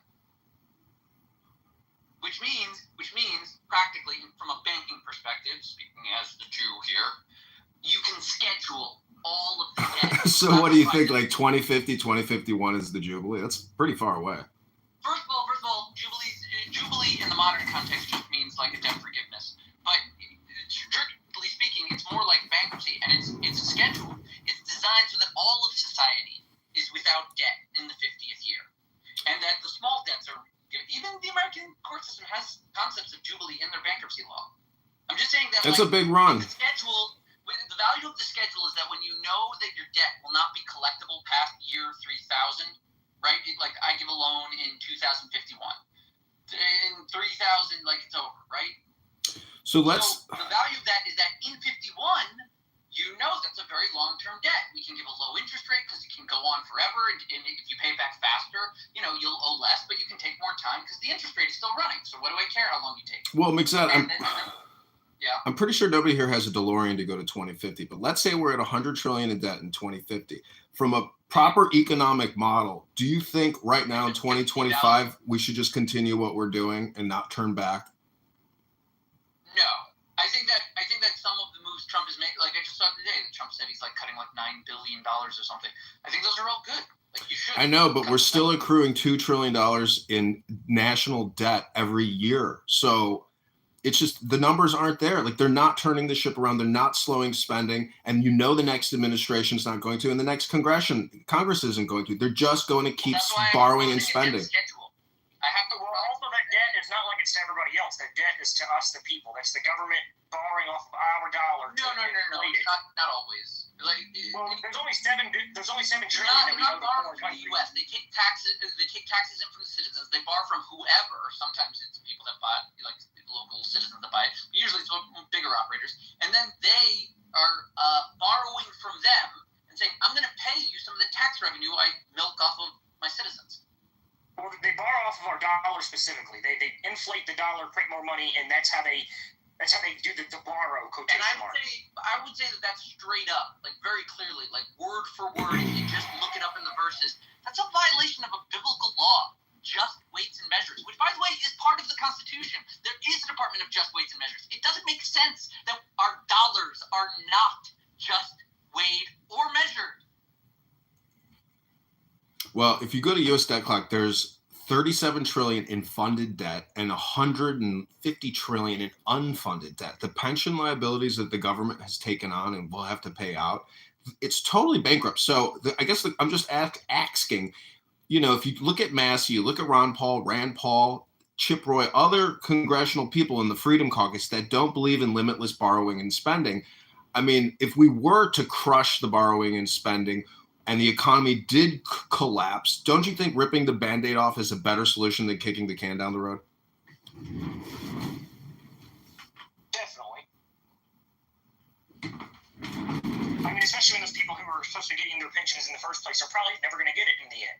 But if we're going to be honest, if we continue that debt going up, it's just never going to happen. Like you said, 150 trillion unpaid. I know people talk about the national debt a lot, but there's actually a very small amount that's owed foreign. It's all, like you just said, inflation, Social Security, Medicaid, future spending for the next 100 years, 150 trillion, like you said. I mean, you can go to usdebtclock.org. I really encourage everybody to go to that website and look at the funded versus the unfunded liabilities of your federal government. It's so monolithic and insane that it is what, like James is saying, is people think they're going to get paid out on these things. But if we do that, fuck the inflation calculation. It's just so much money that the government has to borrow. None of this is ever going to get paid back. I'm telling you, they don't rip the bandage off sooner than later. This can't end well. I mean, it's basically the dissolution of the government. I don't think civil war is even possible because iPhones don't explode when you throw them. Yeah, 100% the government will collapse. Every single estimate that's out there says by 2052, the compound interest will be too high for us to pay off even if we used every single dollar in our national budget. So by 2052, the compound interest will be more than we make a year and we'll be stuck in debt forever. And that just means bankruptcy. You have to fucking do something. Luckily, the debt is to ourselves. I'm not sure how that. I mean, going back to what Mixed-Ed said about the Jubilee and debt forgiveness, debt resolution is the only possible outcome. There's no other outcomes other than debt resolution and coming to terms and having a meeting of minds about taking cuts and whether that's the recipients or the lenders. I mean, Mixed-Ed works in this all the time. Technically, Mixed-Ed is, the priest of debt resolution. Well, there's one thing I've always asked too, and as much as the conservatives hate to hear this, I wonder, is currency, paper money, coins, is that part of the problem that we're having? If we eliminated those and had a controlled dollar in in a system like, where you have your debit card and stuff, does that work better? And I almost feel like it would when I look at it. The inflation and the printing of the dollar is half of what does it. If you destroyed half of the money population, the currency population, the dollar increases by 400% instantly. So it's like if we get rid of all of it, then we have complete control of that dollar. Cartels can't get it in. Illegal means don't have it. Well, they could do that now. If Trump controlled the Federal Reserve, he could give us negative interest rates. They had negative rates in Europe for a period of time during COVID-19, and negative rates would boost the value of the dollar tremendously. Yeah, I mean, it makes me wonder, do we need paper money and currency out there still? I understand, that would make us dependent on the electoral system, but if I'm being honest, there's enough of us out there. If the infrastructure goes down, people show up. I've seen storms tear towns apart, and the next day there's 100 guys out there fixing power lines. So it's like we have the people to fix whatever infrastructure fucking collapse happens. It's not like zombies are coming, if we're being real. Well, I don't know if you saw that Thomas Massie and Marjorie Taylor Greene are trying to pass this anti-CBDC bill. But if you go to Massie's account, you can see what it is. I'm pulling it up right now. But I mean, the concern is about essentially a global banking cartel, and that global banking cartel's control over we the people here in America. I don't know. It's a very European American world. I mean, it's the Western world, and the banking cartels control every facet of life. I mean, Mixed has left, but if you take out loans and you don't pay them back, welcome to a new life of living with lawyers and judges up your ass. Yeah, like you said, the problem is that we let a lot of the Anglo-Saxon bank involved. I mean, we forget that they're very controlling. The Anglo-Saxon Bank of the UK is still a massive bank that exists, and it operates inside the United States and Canada, Mexico, all across the globe. Huge fucking bank. We need to stop being friends with Europe. We need to remember that Europe is our only friends. The first war we fought was with the UK. There's no reason they should be our fucking friends.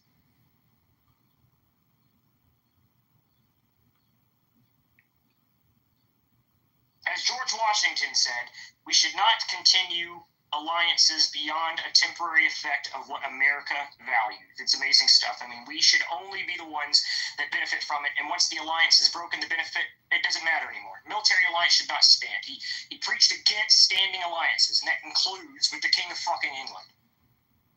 Most explicitly, the King of fucking England. In America, there are 42 million food stamp recipients. 37 million Americans are living in poverty, 27 million without insurance.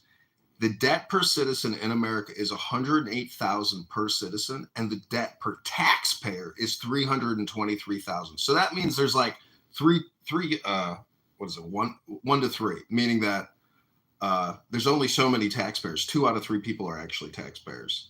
The Doge clock has saved America $559 billion. The savings for taxpayers is only $4,900. So, I mean, welcome to Debt America. When does this jubilee happen? Where's Mixed? Well,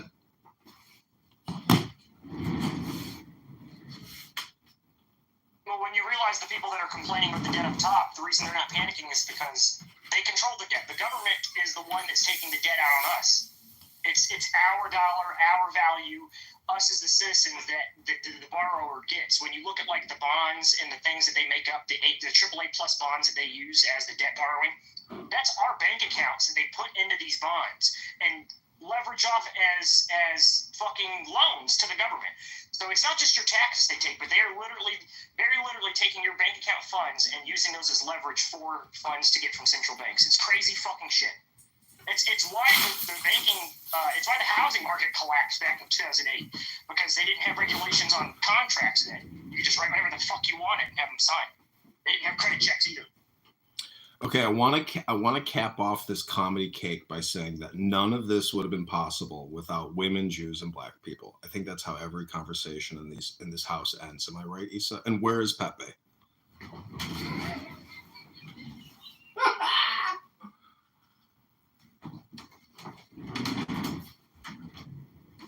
So this live stream has been going for 2 hours and 27 minutes. I think we have touched every topic under the sun. For me, it's all about having this conversation about a million different things under the sun. But let's admit it. that this is all just content and entertainment and comedy. You're not entertained? I used the wrong accent, actually. That's a fucking Spartan accent let's use there. I used a British one. Close enough. Russell Crowe's fucking British. So, Caleb, who won at Topgolf? Were you the high scorer?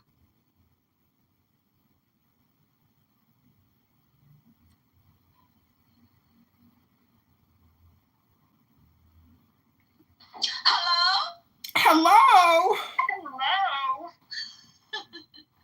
Issa, I'm telling you, you bring together the biggest bang rooms. You know, it's a lot of fun in your rooms, and I love recording it. I think that the beef rooms are more fun. Well, although they only focus on one. You saw my example of how they all just shitpile each other and they argue over terms with Andrew about, you know, ridiculous. It's English. It's English class. I'll tell you what, my rooms are like a shelter. Like when people get tired of the other rooms, they just come here, hang out for a little bit, then they go again. It's like a shelter. A decompression room, I guess. Sometimes, because sometimes it's very stressful. We have a lot of stupid people. Yeah, you were talking about content a minute ago, Congressman John there. And the worst content I think that exists on this app is the semantics content of arguing what a word fucking means. Yeah. Well, that's why I say this is like an ESL training platform for international and non-native English speakers. And they want to talk about words and what are the definition of those words. Or they want to say, I know what that word means, but I'm not going to tell you what that word means. It's an insane asylum.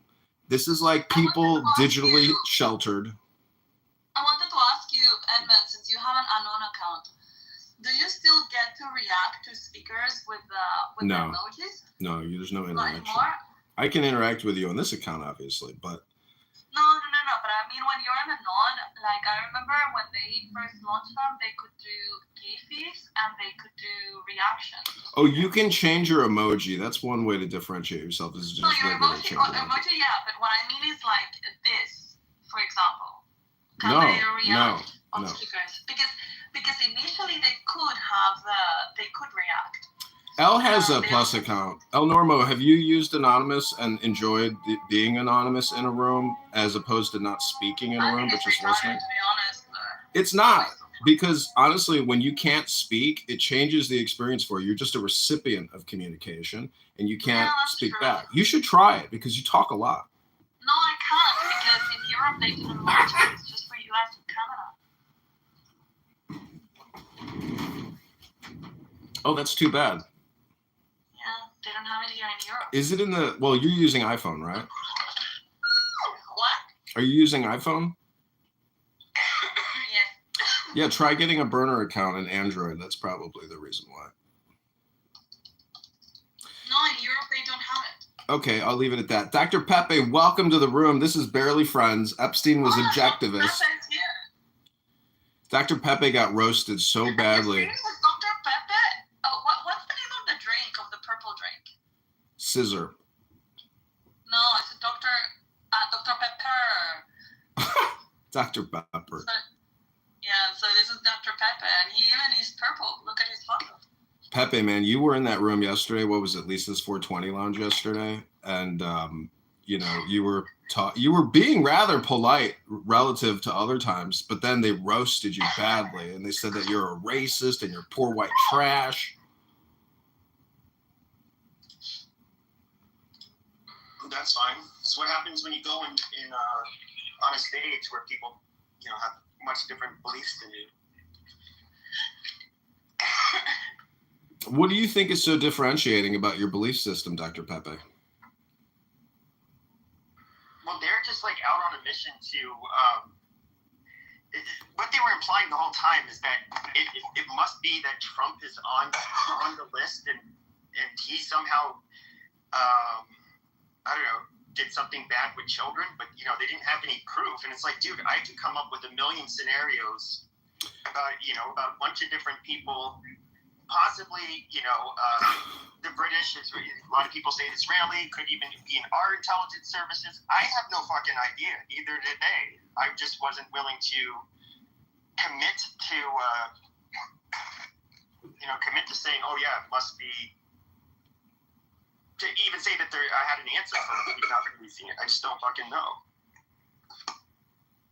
The real conspiracy is that Donald Trump met with King Charles a year ago to discuss joining the British Commonwealth, and now all of a sudden the Epstein list doesn't exist, and Prince Andrew was part of the Epstein list. I think there's a deep connection to MI6 and the King of England.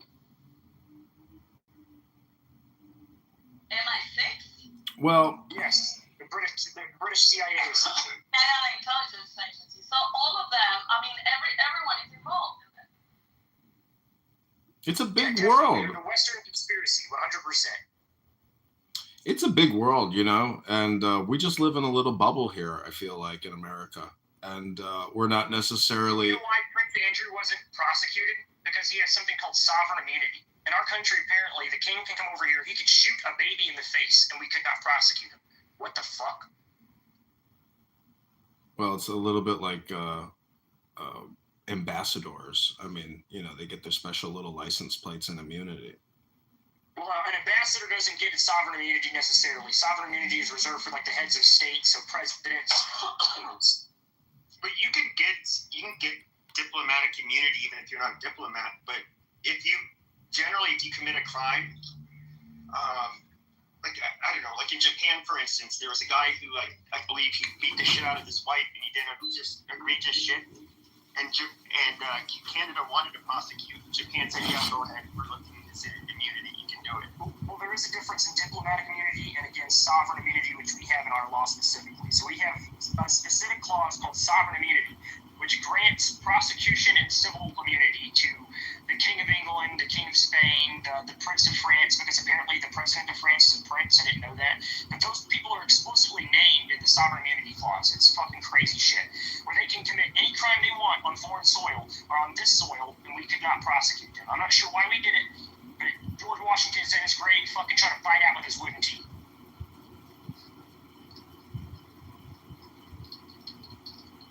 And that's why Prince Andrew can't be charged. He could be on tape raping 100 girls, and they said that he has immunity because of sovereign immunity. That's why he specifically is allowed to just walk around. Crazy fucking shit. Because he's a prince. It's like, why do we have royal recognition? We're the land of the free republic. We should not recognize the royals in any manner of leadership at all. They should be completely disregarded and treated as regular citizens in every single way.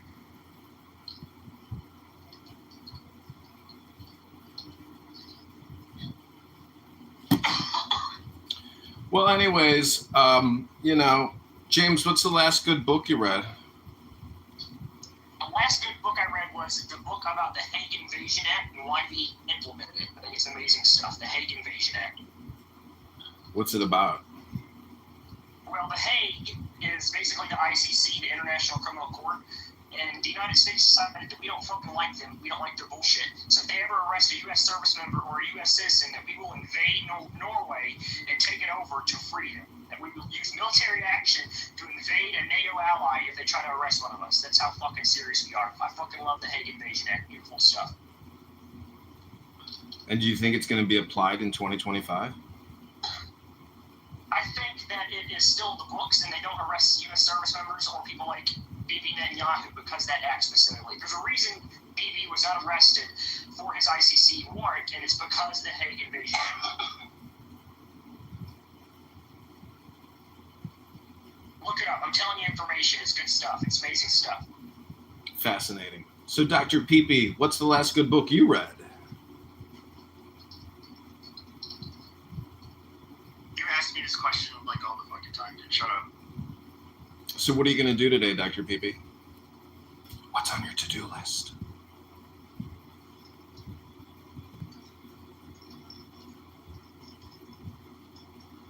Isa, what is the last good book that you read? I am currently reading one very good one from Jordi Dispenza. I don't know what's it called in English. It's called Deja de ser tú. I think it's like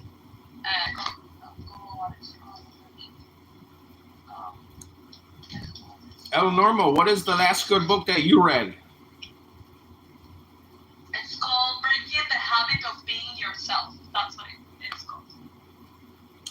James, how much more do you think Russia can take until they finally decide to detonate a nuclear bomb? I don't think they have functional nuclear bombs. What? Are you fucking shitting me? It hasn't been observed since the 60s on the surface, and they say they do it underground, and Pakistan says the same things. I think there's a lack of evidence that they have active ability to make the nuclear bombs and use them underground. Or at least weaponize them on missiles. Wow, dude, I think you're way off on that one. I think the lack of evidence comes from their lack of using it, to be honest with you. Well, you know, who am I? I'm just a loser on a social audio chat app, chit-chatting. You might know a little more than I do. We have the MOAB, we have nukes, we drop both. We will drop them. We have no problem because they're functional. We can prove they're functional by dropping them. And they really, I understand the Tazar bomb, whatever the fuck they call it, back in like the 60s, 70s, 80s, whatever the hell it was. That's the last known massive nuclear test they've done above ground. All the other ones are underground. It's called the Tsar Bomba. The Tsar Bomba. But that's the last one they've done like above ground. Everything else is underground. Post USSR, we haven't seen Russia actually do a nuclear test above ground, so I just doubt that they have the actual capability. Well, if there was one secret that the former Soviet Empire would want to maintain, it would be their nuclear power. Don't you agree? It would be true if the nuclear power was inside of Russian territory. It wasn't. It was in Ukrainian territory. It was in Kazakhstan, the one that Borat pretends he's from. Most of the nuclear arsenal that Russia even continues to have today, except for being up there in that giant graveyard, is in Kazakhstan currently. They have the operational ownership of their missile silos, but I don't think they're operational. Just like 6-7 months ago, we saw where Russia had to invade Kazakhstan because they apparently had a coup. James, And they had to roll the coup. James, I hate to break it to you, but you do realize that Russians and their IQ with regards to math and science is very high. If you think that they're not fully invested in having a powerful arsenal of nuclear weapons, I think you might not appreciate just how intelligent the total IQ of Russia really is. IQ is a wonderful thing. The lack of infrastructure and ability to create that IQ into something tangible is different. What do you think they spend all their fucking hundreds of billions of dollars in revenue from all their oil and gas? What do you think they spend it on? Doing in Africa. Wagner's trying to secure uranium deposits in Africa, and we kill them all the time for it. We ensure that their uranium deposits are either protected, they're taken away, we find out where they're doing it at, and we ensure that we take it over every single time. They use Wagner for whatever reason, but we've killed them over 30, 40 times, taking over their sites that they have to stop their ability to harvest nuclear material. And now there's places in like the Middle East that also do it, but I doubt that places like Turkey are going to give nuclear material to Russia. Dude, have you seen how big Russia is? You think they can't harvest uranium on their own fucking soil? I think if they were, we would see evidence of it through satellite photos. Siberia is not being harvested out. That's just a fact. It's still just a fucking wasteland. There's occasionally... Listen, my point is, Trump is sending more weapons. I don't know, did you see the interaction, the difference between Hegseth and the director of the CIA when Trump announced that they're sending Patriot batteries and more weapon systems over there? The CIA director was very relieved to hear that. So I'm just asking you, as we the taxpayers, we the voters, we the debt slaves of this country, how much war is too much war for America? When does the never-ending war end? I mean, if it shifts from Iraq to Afghanistan, from Afghanistan to Ukraine, you know, how much is too much war for we the people of America? Yeah, as long as we have a volunteer military service, then no war is too much war. People continue to war forever as long as we have that system. People volunteer for a reason, for war. And we have the strongest standing national military because of that exact thing, for war. So there is no such thing as an end of war that we're going to accept. I think that America intends to continue war forever and ever as long as there is an enemy to combat.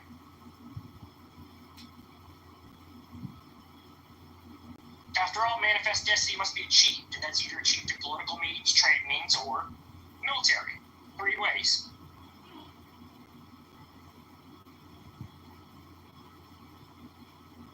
Yes, I do believe deeply in manifest destiny.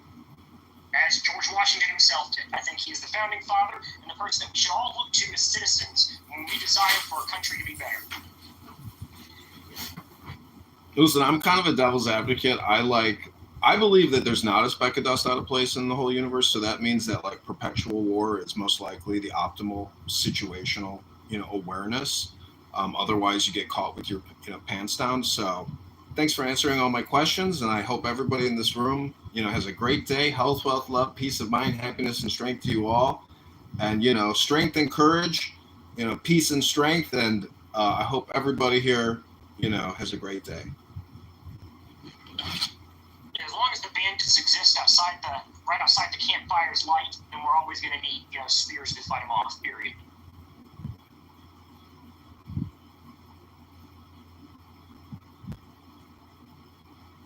Also, I'm not sure if you've seen things like Operation Christmas Drop that they do over in the Pacific Islands. Right, we use a B-32 bomber to drop Christmas presents to the islands over there. It's a tradition that we've done since 1956.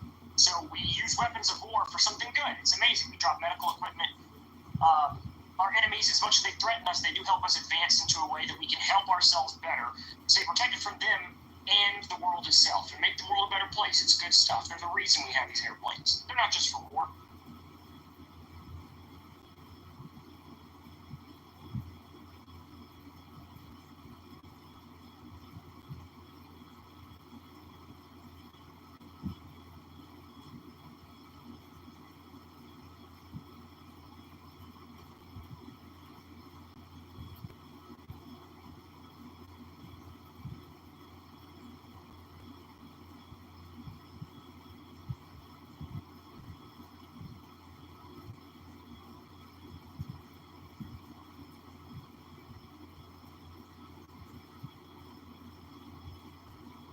Question I have for the room is, do you think that Donald Trump should bend the knee to MAGA? I'm not going to pay you to figure out your relationship goals. If you aren't genuine and authentic to yourself and you don't move unless my dollars move, then there is no potential relationship possibilities. Instead, I'm alive. There's a bigger plan at play. All the things that you've read on Twitter, I don't give a shit. All I care about is the list, and then we put some ropes and some trees, and we hang some pedophiles. I said it. I mean, if we were to hang pedophiles in this country, do you know how many millions of people would have to get strung up? I'm not sure I see the problem. James, we don't even do capital punishment. You could be on the train and get murdered by some fucking homeless person, and that guy is going to sit in prison the rest of his life, and we, the taxpayers, are going to go further into debt to house that fucking guy. There is no capital punishment in this country. There should be capital punishment in this country, but there's not. Instead, there's debt and payments to private prison corporations and to public prisons. Well, Obama removed that as a capital punishment crime as well. I'm not sure if you know that, specifically sex trafficking and pedophilia. It was at one point that Obama specifically removed those two clauses from the federal death penalty. What I think we should do is we should add those clauses back. We should take Little St. James, which is Epstein's Island. We should pave it down, plant a bunch of oak trees, and then from those oak trees, we hang the corpses of the pedophiles and warn them, hey, this is what happens in the future. I want them to be known as Pedophile Island. I want their corpses to hang from the trees forevermore. Through all lawful means, of course. Obviously, after capital punishment procedure happens, where they've been found guilty and then hanged in a lawful manner. I'm not talking about vigilante justice. I'm talking about actual justice of our country and nation. Well, I don't know. There's there's a lot of organizing effort required to do what you want to do, and unfortunately, there are no organizers or mass movements. Nor does the government, nor does any system actually ever going to do what your projections suggest. So, all I could say is, improve yourself, improve the world. I'm not sure I've heard that argument before. There's no type of structure that's going to do it. There's no organization. There is. It's called the United States government. All you do is make sure we get the right people in the prosecutor seats to do the fucking job. Obviously, if you vote for the correct people, then you can change the law. I'm not sure why people have this idea of disconnect between the power of our country and themselves, but you do have power. You are the most powerful person in this country. You are a citizen of a republic. That's a core foundation of a republic. There's nothing stronger than a citizen of a republic. There's not a king on the fucking planet that has more power than we as the citizens. And it's why you have to act with that power. And that means that you have to be involved. You have to run for office, vote in office, ensure that you vote for the right fucking people. Because if not, then you get pedophiles in charge with islands full of kids. Yeah, well, that's espionage. And unfortunately, you're not a lawyer. And when you go before the high court and you realize that you're just a piece of toilet paper, then you'll realize, you know what? I should also probably have a Juris Doctorate so I can be credentialed and represent myself in this court of law with a little more respect as opposed to just being a citizen. Yeah, I disagree completely. I think a team of lawyers is the most powerful thing that you can reason for you to learn the law. Somebody else has already done it. You are, as a citizen, have the power to empower an attorney for yourself, and that person can be the largest expert that you can find.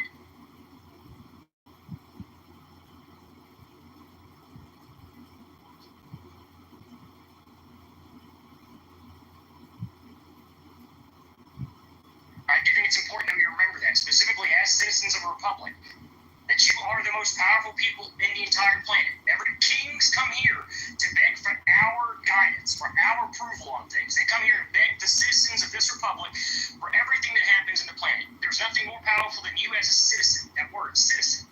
Don't let them take it away from you and make it mean nothing. It's not a person that exists in the world. It is a structure of this republic. It is an official government position, a citizen.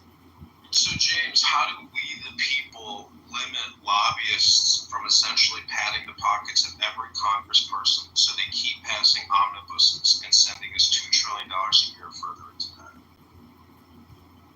I would say the easiest way to do that would be to ban lobbying completely, remove all the money from it, and allocate money inside of a federal system that is given to each candidate. And only you're allowed to spend that money. $20,000, here you go, you're a candidate. This is what you can spend, and you're not allowed to spend more. You're not allowed to take donations. You're not allowed to get paid. You have this set amount of money that the government is giving you to run for Congress, run for Senate, run for president, and that's the way it should work. It should not be allowed to have unlimited money. Like I said, you get the pedophiles who have illegal money funds that come in, and then they run the country. How is that a true republic then, if you're going to limit people from being free to spend their money how they want to spend it? I'm not sure why you think that's something that's part of a republic. Well, it seems pretty free to me if you're allowed to freely spend your money however you want to do it, if it's divided. Yeah, nobody has said anything about banning political PACs or organizations that operate outside of a candidacy. I'm specifically talking about the money that a candidate gets for his funds. That there should be a limit on that specifically. There is limits on that specifically for each donor. But what I'm talking about is that the political candidates should be given funds by the government, and only they can use those funds to function their campaign. Now, if other political PACs outside want to take money and do extra political stuff, that is completely okay. You want taxpayers to fund the candidacies? Yes, 100%. I think as a republic, that's probably the most important thing, is that we get the best candidates funded, and that every candidate is funded to be able to do it. You want representation, then we need to make sure we fund representation. Well, I just find it a little crazy that we taxpayers would go to work to fund the campaigns of political, candidates, and then how do you determine who gets the funding, from the taxpayer pool? Yeah, there's a thing called party selection. I'm not sure if you realize it, but each state has something called party selection. They also have something called where you get, if you want to run as an independent, you have to collect an X amount of signatures. If you collect 500,000 signatures, I think that you've earned the right to run for an office. Yeah, 100%. Well, James, do you think there's a speck of dust out of place in the whole universe? I'm not sure the question and the meaning of the context. It's a spiritual, philosophical question. Do you think that there's a speck of dust out of place in the whole universe? Meaning, do you think that the situation is not already perfect? The situation is not already perfect. No, not at all. The republic needs improvement, 100%. So what would be the top 3 ways to improve the republic? The top 3 ways to improve the republic is to make sure that we understand the civics of what a citizen is. People have lost the meaning of the word. I know we hate the semantics of it, but being a citizen is not just a word to describe people in the world that exist. It is a very specific, lawful term inside of the structure of this republic and most republics. It is the top government official that exists. 2 would be to ensure that we are funding representation. That way, billionaires aren't the ones running the country. I know people love that. They're like, oh, they run successful businesses and stuff. But the guy who runs the auto shop down the street might be more intelligent than the fucking billionaire who is a nepo baby. There's no reason that we should be excluding the poor guy from representation. The representation should be equal for all of us. That's number 2. Number 3 is enforce the borders. And by that, I mean that there should be a trade agreement between us and foreign nations that if you send X amount of illegals this way, then we get Y amount of your land squared. So if you send 100,000 people over here illegally, then we get 10 square miles of your land. You want to join America, we want you to join America, but we want not just you, the people, we want your land as well, the resources that come with it. We want the wealth, and we want to make sure that this country can succeed and survive with you added to it. And we need to expand if that is going to happen. Those are the 3 things as this republic that we need to do to survive. So could you compress that a little more for us? Maybe just re-summarize. I'll re-summarize the third one. I think that border trade agreement is the best fucking thing I can ever think of. That if you send people over here, we get X amount of land. That creates an exponential type of agreement where there's more borders, which means more people are following over, which means there's more exponential increase of land grab that happens as more people try to cross into these new borders that exist in new lands. So their countries would be inclined to stop the mass immigration. They would be inclined to make sure that they have the least people going there possible. So it would make that where we have less funding on the border of security, they would take over that side. And if there was, then we just need more land and resources anyway. So no matter what, there's a win-win-win agreement for the United States. It's amazing. It's the best deal ever. I think we should fucking do it. Okay, so when somebody asks you in your constituency, why should I vote for you? What do you say? Well, it depends. You're asking, like, I think of public events where I'm out there, there's a ton of different fucking people, if I'm going to be honest with you. You have to say something different, specific person, whoever you're talking to. Okay, let's say a Republican voter, registered Republican in your district, comes up to you and asks you, why should I vote for you? What do you say? All right, I'm just going to think of what I usually say in speeches. And what I say is that we have had a government for as long as I've been alive, as long as you've been alive, where we saw Twin Towers fall, we saw COVID, we saw draconian measures, we saw the worst of political leadership that has ever existed. And then if we want to continue down that road of failure, then vote for somebody else. But if we want to try to turn that around, if we want to make sure that we correct this path, and we are on the right path for this republic to stand for the next 1,000 years, then we need people that are fighters for this position. And I am a fighter. I've been here fighting the whole time. I use my name as a fucking weapon. Make sure that you support me, because if you want to fight for this country, there's no better person. The other guys aren't doing it. Jason Smith, for example, 14 years been there. Is it better? Are we better? No, we're not. All he's done is take money and sit there and become a fat cat. We can pick anybody else and we would do better than him. Any other person would be better. So why not pick the person that really wants it? That's exactly what I'd say. Yeah, I agree with you, but I think you should also add in some numbers from USDeadClock.org to that explanation, because you can judge a man's character and their performance by the numbers. $2 trillion in debt every year. We're at $37 trillion since basically 2004. I mean, there was no debt in this country in 1990. It was like in the hundreds of billions. It's nothing. You have to remember that the people I speak to don't even know who their congressman is, so a lot of the numbers are just going to fly over their head. So when it comes to like political rallies and speeches, it's mostly rhetoric. Sometimes you put numbers in if it's televised, so that the people online can read it since it's going to be reviewed later. But the people that are there, they just really want to be passionate. They want to be filled with energy. See, it's easy to say that there's going to be a debt jubilee, but the reality is there's not going to be a debt jubilee, most likely.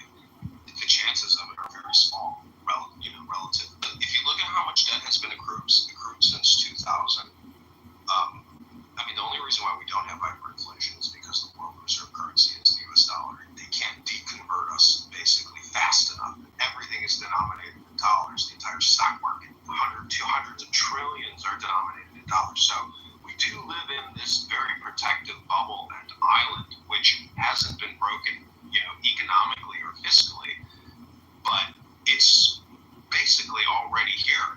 And I don't know, when you look at the actual numbers, even at 107,000 per citizen, or 300,000 plus per taxpayer, I mean, if everybody had to call up $300,000 who was the taxpayer right now, it would be the ultimate bankruptcy, because we're totally in debt. That's what the negative $300,000 per U.S. taxpayer is. So unless borrowing and spending stop and are significantly cut, I mean, we're the biggest hypocrites and the biggest liars. I mean, the whole Congress, everybody, if they looked in the mirror, they're just stealing. They're stealing from the country. They're stealing from every single taxpayer, every single voter, every single month. It's wild. Well, one thing that I don't think you get right there is that it's not that we would owe $300,000. It's that they would owe $300,000 to most people. I mean, they have to pay out the pensions, the Social Security. That's what that debt would be paid out if we had to pay the debt off right now at this exact moment. It would be Americans receiving money. They'd be receiving pension payments. They would be receiving Social Security payments. Look how much the borrowers, or the investors essentially, China, Russia, Japan, UK, everybody's invested in our government by essentially lending. Well, do you remember the Social Security scandal that just happened where there's 2 million fake Social Security accounts that are collecting on auto pay? The reason that is such a problem, remember they stopped talking about it because they're like, it's going to collapse the country if we do it. The reason why is because those payments that are being sent out to these bank accounts on auto pay for dead people that don't exist are then, like I said before, collected into AAA bonds and used as leverage to borrow off of. So they, like you said, have stolen from us. They put it in fake accounts and then use that money to borrow so that they can screw me and you over off of our dollar. It's fucking bullshit. That's why I love Elon. Thank you for Elon. Medicare, Medicaid fraud is $100 billion a year, and that's providers doing fraudulent billing. $100 billion a year over 25 years. That's $2.5 trillion fucking dollars. That's a lot of fraud. Well, if you look at Medicaid fraud, nursing home fraud, Social Security fraud, and all the other frauds that are combined, $1 trillion a year is stolen. That's 1/6 of our total U.S. national budget is literally stolen in fraud. Not taken and misspent, stolen away. Enough to fund the entire countries. There's countries that have less than $1 trillion spending that we're funding criminal enterprises with. It's crazy fucking shit. And then they say stuff like, oh, but if you get rid of the fraud, hospitals will collapse. I'm like, why do these hospitals depend on the fucking fraud? I'm confused. Why are they so dependent on fraud payments to exist? It's funny, everybody keeps talking about these rural hospitals, how they're getting shut down and people are going to die. That means that they were only operating because of federal funding, Medicare, Medicaid. Without the free money, they don't even run profitably. So, essentially, they're committing fraud. Yeah, they were existing on fraud, and I'm not sure fraud is a good excuse to be like, oh, we need hospitals up. We can figure out a different way to fund it. If you stop fucking robbing us, we can pay higher personal property tax and fund it that way. So what do you think about the xenophobia essentially being projected on we, the American people, with regards to ICE and alien raids, and even doing, roundup and capture with what they call accessory or wrong place, wrong time people who are not on the lists to be rounded up? I mean, do you think the U.S. should suspend habeas corpus, deploy the National Guard in every state, and literally expunge and expel every single illegal alien who's here illegally? As long as they look Muslim. No, not specifically. No, I'm just joking. That's a joke. No, but I do not think that we should be sending the National Guard and suspending habeas corpus. I think there's no reason to do that. There's nothing in the law that says that the illegal immigrants have to wait inside the United States for due process. Every single thing that exists says that they can exist in their home country and get their due process through the U.S. Embassy. It's also important to notice that if you charge into a U.S. Embassy, that's U.S. soil, you're trespassing. You'll be kicked the fuck out. There's no reason or right that you have to stay. And there's no difference in a U.S. Embassy and our border. So you crossing the border or you running into a U.S. Embassy, you're not going to be allowed to stay. There's nothing in law that says you should. Again, my immigration plan, I want you to be a citizen. I want you to join. I want you to be part of our country. Manifest destiny means that we need you and we need your fucking land. We need all your resources and we need you to be part of this republic. So if you really want to join America, then make sure you support that idea. We're going to trade you for land and we're going to bring it all in. It's going to be beautiful. Beautiful. Mexico will be part of America. So, Issa, when you say that Epstein was objectivist, do you mean that he was not subjectivist and therefore he was more of a materialist? I don't know. I just was trying to insult Simon. I mean, why do people even say the word objectivist, subjectivist? Like, it's object, subject. One is essentially words, and the other one is material objects. Am I wrong in that analysis? No, it's just a philosophy. It's not about objectivity. It's about objectivism. It's different. And you don't think objectivism is essentially materialists? Meaning that they're not philosophy or books and cultural conditioning. They believe they're basically atheists, which is what Simon is. Yeah, I would agree with you, John. Your description is pretty apt. So why she can't grasp that concept? Because she's a woman, John, of course. It's too complex. She just cares about handbags and finding a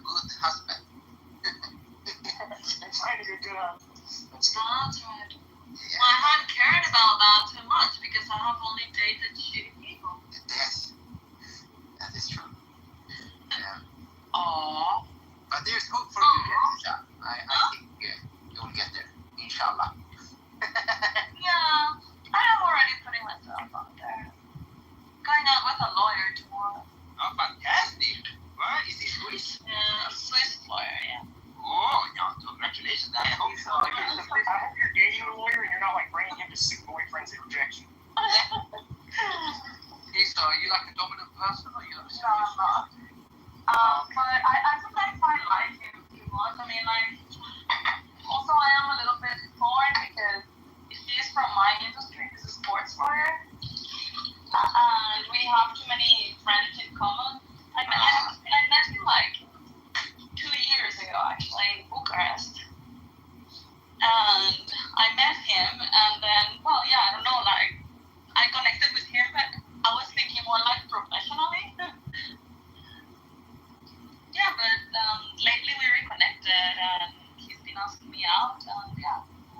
No, but I think it's good, Isa, to put yourself out there. If worst comes to worst, you have a... Exactly, like, I'm not going with, like, any, like, super intention, you know. I don't feel like that amazing chemistry, but, I mean, like, why not, you know?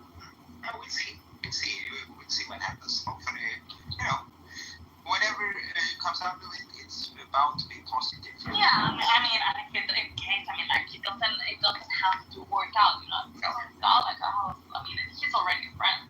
Yeah, but it's good to keep them a little bit on their toes, Lisa. Like, you can't show too much interest. That's not the Latino way, you know. That's right. I'm going to a football match tomorrow. Oh, great. Well, at least there will be some entertainment as well, so... Oh, yeah, that's why I say, like, I'm not worried about it, because, I mean, we're meeting for drinks and whatever, and then we're gonna go to the football match. But I'm not worried, because, again, like, I go to a football match, and even if like, there's nothing, like, a vibe or whatever, like, I already know him, and we get along, you know, and we have friends in common, and some friends will be also in that match, so... Yeah, it'll be amazing. It'll be cool. Yes, yeah, but I do understand the complexity of having, you know, overlapping networks, because then it's like you can't, not that you want to be an asshole, but if you feel like being an asshole, you have to be careful, you know. Yeah, but that's also good on my side, you know, because if he is an asshole with me, that will not play well for him either. True. So it's like mutual, how is that called? Mutual destruction. Or mutual assured destruction. Destruction, yeah. Nuclear buttons under the shoe. But I think it's very nice, Isa, that you at least explore a natural connection. Because I feel like today... I haven't, well, the guy that, my ex-boyfriend, it was from here, from Clubhouse, but I haven't dated people online in like 5 years, you know? That's very good. So I only have dated people that I meet in real life. Yeah. And I think that's more natural, because yeah, 100%. It's more reminiscent of how it was, you know, before.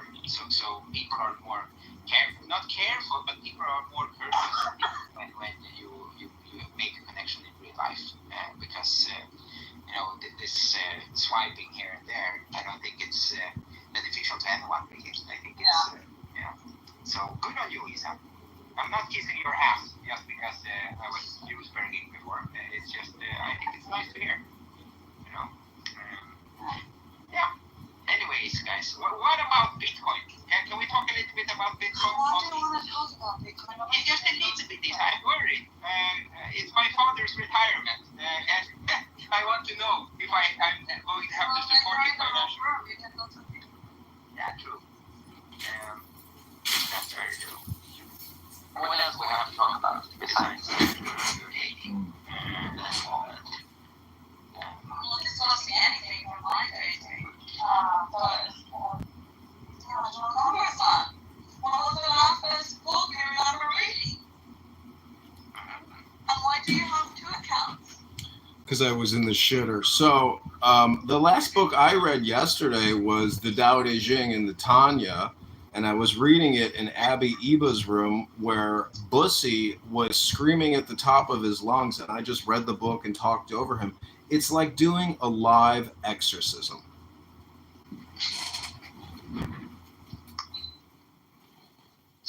So I want to read something to you from a girl that I took out on a date. I wonder if you'll tell me if you think it's interesting or not. She wrote, "Good morning. Before we move forward, I just want to be upfront. I've been thinking about what I'm really looking for.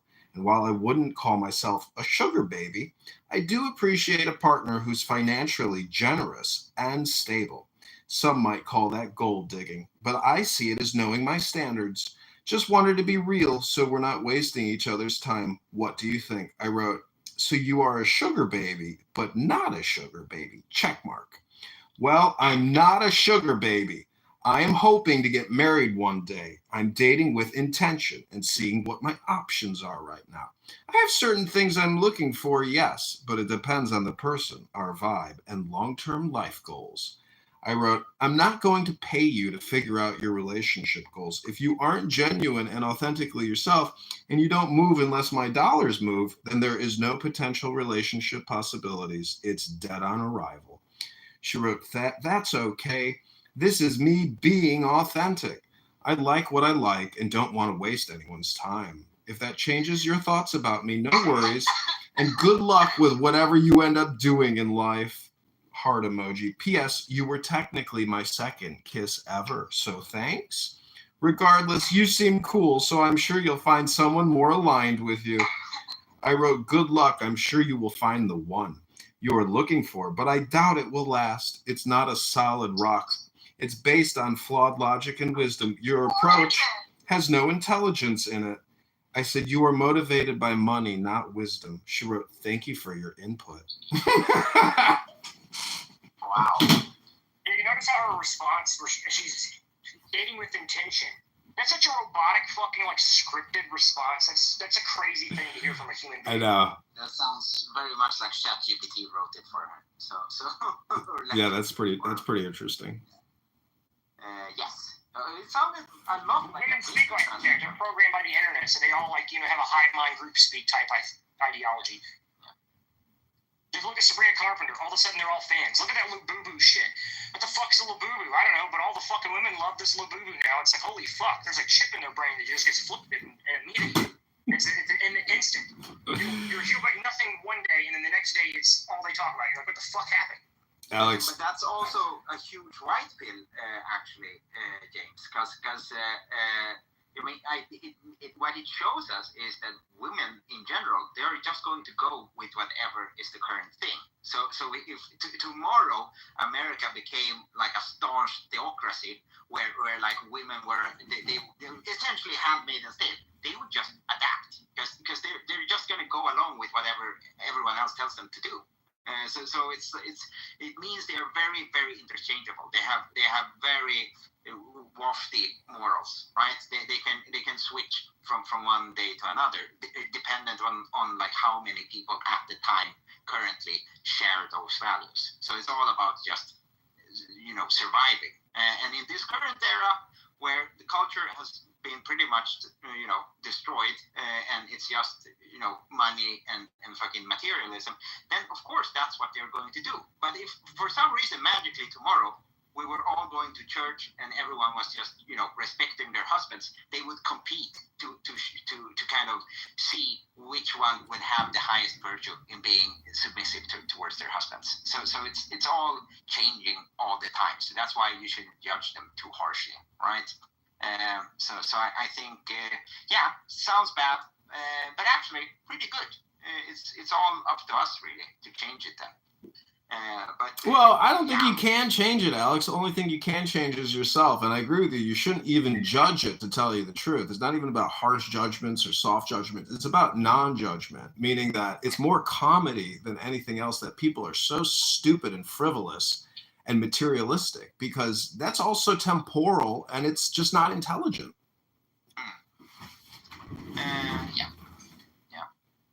But in a sense, it was good that you communicated this to you, because then you don't have to bother anymore, John. You can just move on to someone that's actually better.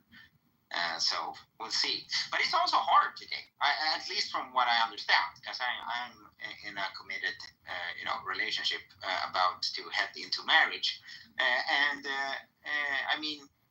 it seems rough out there, especially now. Again, with social media, every woman essentially getting validation or gaslighting themselves into thinking that they are catches, all of them. There's no one with a realistic, sense of what they actually deserve currently, We'll see Well, how that works out. a young pretty girl in her early 20s who doesn't want to work is essentially a parasite, and they're looking, for a host, and that's what a sugar baby is. It's a parasite looking for a host. Yeah.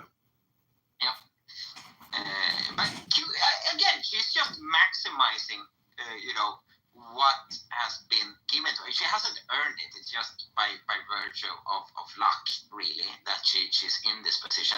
And she's trying to leverage that the best way she can at the moment before she becomes too old and too ugly to actually do anything about it, right? We can say that, yeah, it's immoral, it's disgusting, I wouldn't do that. But in all honesty, we don't know because we aren't in that position. However, what really grinds my gears here, John, is it's the force. It's the force that think they deserve a supermodel husband with a horse dick and that buys her fucking round trips around the world. That to me is delusional, and I don't understand where it comes from. This sentiment that they deserve everything they would ever want without having to work for it. Even also because they don't even have something to leverage. That's to me. That's I don't know. It's crazy. It's like a trans person, but it's they're not going to do anything about it. They're not even going to put on makeup. So yeah, that to me is it really grinds my gears. Really, from the little I understand of this, the current dynamics of the sexual marketplace.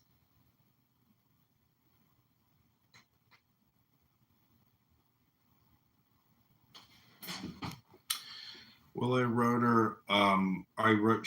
Are you writing with ChatGPT? She wrote, with this, no, but I'm kind of flattered you think so. I wrote, my friends commented that you sound like a robot. She wrote, lol, okay. I said, I wish you the best of luck. Truly, I just think the outcome of your approach won't work out well. It's not advanced enough game theory. It's not based on wisdom. It's object versus subject. The subject is the better approach to get the object. Let's see what she writes back. Anyways, I would have just voted like a Chris Brown song or something like that at her. Something stupid. That's all I would have done. Well, I wasted my time having lunch with her, and so she wanted to have lunch again today for an hour, and she had to clear her schedule. It's like, if somebody is always communicating with you about their schedule and how they have to analyze their schedule to figure out when they can fit you in, it's not a good sign that relationship is going to work out well.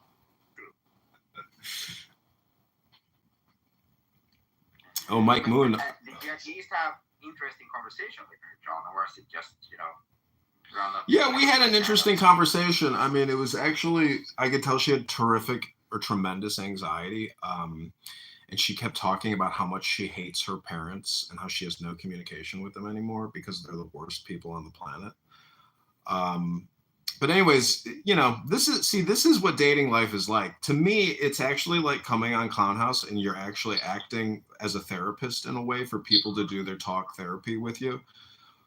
And I'm more than happy to facilitate that role if you're very pretty to look at. I could care less how intelligent you truly are. If you're pretty to look at, that's like 99% of the reason why I'm there, even communicating with you. But Mike Moon down there in the audience, I came across your PTR on X. I think it was your account actually, but just randomly came across it somehow, Mike Moon. But anyways, yeah, see, the thing about relationships and dating is it's really, if everything is a mirror, and if you hate yourself or you love yourself, everybody is just like a reflection of your own inner workings. And then you meet, and if you're at peace and you have strength and you're content and happy, and you meet people that have no contentment, it's just interesting being, the therapeutic mirror for that person who is highly stressed to their core and they have no real wisdom or philosophy to rely on because they've spent their whole life looking at TikTok and Instagram videos, and they've never actually spent an hour a day reading a book for many years. Or it's the lack of education, which is the biggest fundamental problem in reality. That's my opinion.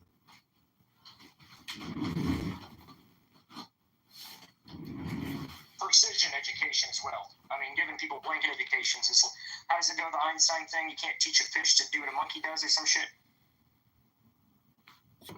I don't know. It's just amazing how at 42, I don't know. Sometimes I'm very impressed with young people, and then other times I'm just like, wow, you've read nothing your whole life. I mean, you know, what are you going to work with here? I thought we were doing good until I saw their shoes. I'm not sure what's up with young people's shoes today. I fucking hate their shoes. I don't know who's with me. Their shoes are horrible.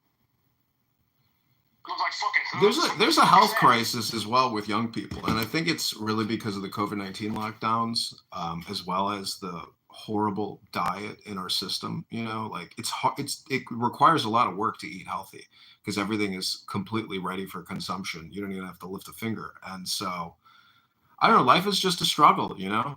And I think if anybody comes on here on this, everything is political. That is the one thing I've really come to the conclusion is like I've disregarded my belief that all communication is hypnosis. I just believe that all communication is political now. I don't know. It seems like hypnosis because after the Epstein stuff happened, I can't tell you how many times on this act specifically, I heard people come on here and say the exact same fucking words over and over and over. And it was coming out of different mouths. And what I mean is there were people going, oh, we should move on. Oh, this place is going to fall. Oh, isn't it crazy they didn't release it under Biden? And it was just the exact same talking points coming out of 15 different people's mouths. And if they didn't coordinate, if they didn't talk to each other to make that happen, that means it's brainwashing. It is hypnosis. They were triggered, and the triggered response was lay out a pre-written line that's inside their brain, like muscle memory. That is hypnosis, 100%. So you've got it right before it. Keep to the hypnosis shit. Politics is just hypnosis.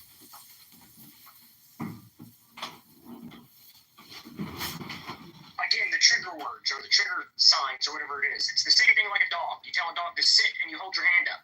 Inside that dog's brain is a muscle, and that muscle remembers those words and the action that's needed. So it sits. It doesn't even think about it. It just sits. That's called conditioning. It's called brainwashing. And it's the exact same thing that they've done here to real human beings. And we saw it yesterday. I saw it fucking firsthand here where people were spewing the exact same words without coordination or communication of the exact same idea of defense. It was just the craziest shit ever. And I'm not sure why they kept saying it like it was novel. Each time somebody said it, they were like, yeah, that's a good point. I'm like, what the fuck? This is the craziest thing I've ever heard. You know, some people I don't think are aware of when they create a hostile environment, what they're trying to do is condition the audience or the network. So you could say it's a tactic, but I think some people are just unaware that they're even doing it because they themselves have been conditioned to create hostile environments. So with enough philosophy and intelligence, it's much easier to control an environment with peace and wisdom as opposed to, you know, malignant behavior and malignant communication.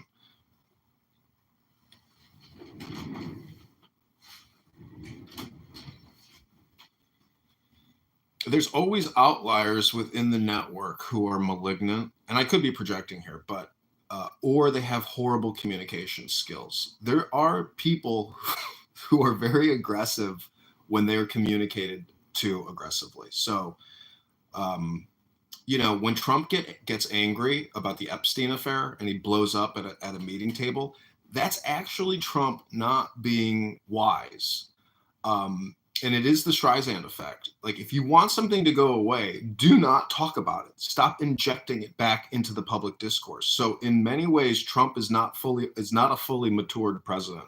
And this is what I was hoping he was not going to do, was that he would control the communication and he would be a master of the communication distribution. He would be the central node. Unfortunately, he doesn't seem to be able to be aware that he can control the discourse, and thus he's getting played again by mostly the media. You know, Biden didn't even communicate with the media. Do you remember that? All those Oval Office meetings where they just ushered everybody out. Closed off. They didn't take questions, and they come out and only read the thing, and they say no questions and walk off. Yep.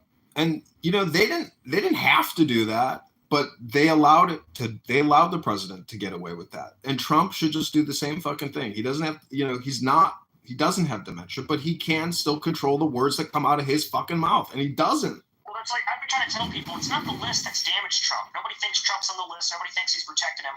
The real thing is that, like, he comes on there and he's like, everybody needs to move on. It doesn't matter. It's past news. And it's like, who the fuck told you that was a good idea to say that? That's the dumbest thing you could have said. Being completely silent and saying nothing at fucking all would have been 10,000 times better than saying, move on, nobody cares. It's like, what the fuck? Because now he's complaining about his former supporters. And he's like, what did he call them? Heretics. You know, so he's saying that people like me who are talking about this list are heretics now. A religious word that's really weird to use. And it's like, all you had to do was still shut the fuck up. Even after you fucked up with the move on stuff, if you would have just shut the fuck up, it would be over already. But instead, he's continuing. That's what I'm confused about, is why is this old man not shutting the fuck up? Is everybody scared to tell him to shut the fuck up? Like, what the hell? Well, and again, it would have been better for complete silence. They just said nothing at all. Nobody asked to talk about the list. For some reason, he just started talking about it and sent the memo out. And it's like, oh yeah, there's no list. It's like, why the fuck did you do that? Well, it's all water under the bridge at this point. But I don't think this cat's ever getting out of the bag because Epstein is fucking DEAD. And dead men tell no tales. And I think so is Virginia. Yeah, so is Virginia. And, you know, Ghislaine ain't ever going to fucking squeak like a bird because that crazy bitch is as guilty as Epstein. So she's not going to talk about all her high crimes. She wants to get the fuck out.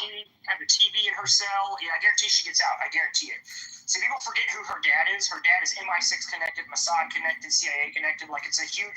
That's the reason why people think Epstein's connected. Not because of his name or him or the people he knows, but it's because of her and her dad's connections. Well, I don't think she's getting out. I don't think she's going to get out. I think they want to control her. And when I say they, I mean the network. They don't want her getting out. I don't know. How much longer does she have? I have to look it up real quick. I forget. I don't think it's a life sentence. I wonder if she'll get a pardon or something by Trump on the way out. That's possibly likely, but not likely. It's possible because he knew her and he wished her well. You know, see, you got it from a political science and a political history. All these Trump haters on this app with the TDS who just think he's the devil incarnate. They can't really appreciate his political success story and survival story in many ways. You know, that's the one thing I think. She's scheduled for release in 2037, but will likely get out earlier than that. 2029 is the estimates because of Florida's release laws. She's in a low-security bungalow prison where she gets her own bungalow that she gets to sleep in at night. Not a cell, a little fucking hut on a little golf course inside of Florida, low-security federal prison. Yeah, she looks better than I do, probably. I mean, she exercises. She goes out for a nice jog in the sunset. Takes a nice hot shower afterwards. We be in Florida and go out there and get take a tan and stuff. It's such bullshit, dude. I'm so serious. Like when I was describing, like when El Norma was on here, he's talking about it earlier. He's like, hey, it was a plea deal. It was this, is that. And it's like, why the fuck don't we regular people get something like that? If you stole $5 worth of candy from the store, they're gonna drop the book on you. They don't give a shit. They're not gonna be like, well, you wanted candy. We're gonna do work release. You know what I mean? You're gonna get the fucking book dropped. They're gonna come at you no matter what because that's the way that they think. Well, this is a legal industrial complex we live in and a medical industrial complex we live in. Those are the two biggest money-going professions. And if you don't have money to essentially network that into your legal complications, life is difficult, you know? It's a challenge. If you're born in America, you got to live your life real squeaky clean and as perfect as possible. And that means getting a high score on your ACTs, to getting into a good college, to enter into one of these industrial complexes, whether it's legal or medical. It's the profession that always pays. I mean, it's what it is. This is life. And, you know, Ghislaine had a lot of money. Epstein's estate just got a $118 million tax refund from the IRS. So even the estate keeps paying out. Welcome to reality, James. This is called reality. I know, isn't it bullshit? The rest of us are all stuck at the bottom. And it's like, I mean, it does bring to the question you asked earlier: is when do you turn to? If you're a barbarian at the bottom, a peasant who's under the control of masterful leaders that will never let you get up, when do you, the barbarian, take the stick and kill the masters? That's a good fucking question. I put it that way specifically because the way you worded it was illegal, but the way I worded it is just an analogy. You know, it's some fanciful comparison. Well, but you get what I mean. I was asking a provocative. I was asking a provocative question, but one that all men must, essentially contend with, which is just life and death, and how politics and history. I mean, you could look at the French Revolution, and use that example. But anyways, I mean, to me, the whole thing about the Second Amendment is it's our protection against a tyrannical government, and I would say a government that makes you work 3 out of 5 days just to stay alive, to fund the debt. Like, it has become a tyrannical government in a financial economic sense. But when you look at the 4 years of Biden and the trans LGBTQ insanity, as well as never-ending perpetual wars, I'm just saying that we, the people, do not control what is happening. It is really lobbyists and Congress and Senate and the Federal Reserve, which has their own political cartel, which can't be broken because it's that well lubed and that well organized that if Thomas Massey is the only one and a couple other co-signers on his bill against the CBDC, we're fucked. Like, we can't stop this runaway ship, which the captain and the crew are all in cahoots to keep it going. So, I mean, I salute you, Patriot. And I myself am running for Congress, and I hope that we can essentially inject a mind virus into this network if the butterfly effect means anything, I mean, I think we're doing it. Like, I think just it doesn't take that much to actually turn the ship over. And it's possible, that this invisible force called the universe can indeed turn the tide if we can somehow get in touch with it, and inject the wisdom and the truth into this communication, phenomenon in a way. And the way you described it is like injecting a mind virus. That's very literally what I feel like my entire run for Congress is. The reason I give speeches on stages next to congressmen is I want to make sure the words are heard, because once they're heard, once they're spoken, they sit in their heads. Even if they're not consciously aware of it, there's a subconscious absorption of what you said. And if you make a good enough point, then that absorption will become what we see with the other people. You'll hear them start saying it. Those words will start coming out of their mouths as arguments. So it's definitely injecting the mind virus to try to shut down the Matrix, like you said. I mean, you didn't say the Matrix, but that's the best thing, the best analogy, is to kill the Matrix, to take out the fucking mind virus, or to inject it ourselves, in fact. Yeah, I think U.S. debt clock is a great way to essentially freak people out. And, I don't believe we have to fear money. And I don't think we have to fear debt, but I think we have to fear the allocation of our borrowing and spending. And when you look at Doge and you see all the contracts within the the Oracle fucking invoicing system, which is what it is. Oracle owns the federal government. And I think Larry Ellison just became like the second richest guy in the world, like over Zuckerberg or something. But the point is certain people who are worth 500 billion, 400 billion. I mean, to me, Bill Gates should be arrested and locked up. I think he is a danger to humanity, to our republic. I saw something else on your point earlier about the Second Amendment, and they are willing to shoot, kill, bomb, maim, me, you, your wife, your kids, your grandkids, your grandparents. They're willing to kill every single one of us to maintain this system. So it does beg the question of, when do we understand the need for us to act in the same retaliatory action? I mean, I don't advocate for it, but if they are killing us and they are willing to kill us, if we want to change it, just to keep it, then should we not be willing to do the same to change it? If we're obviously wanting to change it, we can't do it from death. You can't do it from your deathbed. That's see, I'm not. You have to remember that if you live by the sword, you die by the sword. And so I am, a very lazy warrior. I think, fighting the war as a general in the background is how you, fight the war and survive. And I don't think that, you have to have superior intelligence. I'm not some frontline soldier looking to make a change here. I want millions of minds infected with my communication before I ever pick up an arm in resistance. So it's a communication war. It is this information war.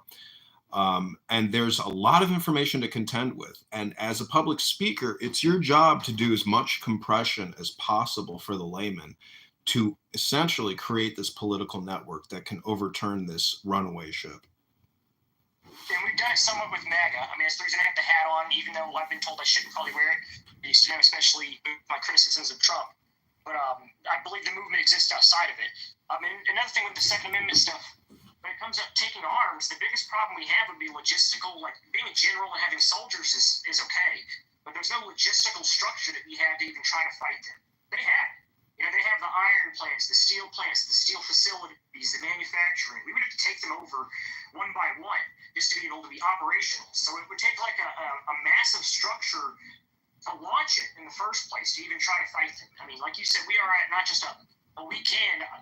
We have a knife at our throat, and if you fucking move, they're going to kill us. It's essentially what the situation is. That's why I run for office. I'm trying to remove the knife. I think you're doing the same thing. Maybe not remove the knife, stun the guy holding it. Something. We got to do something.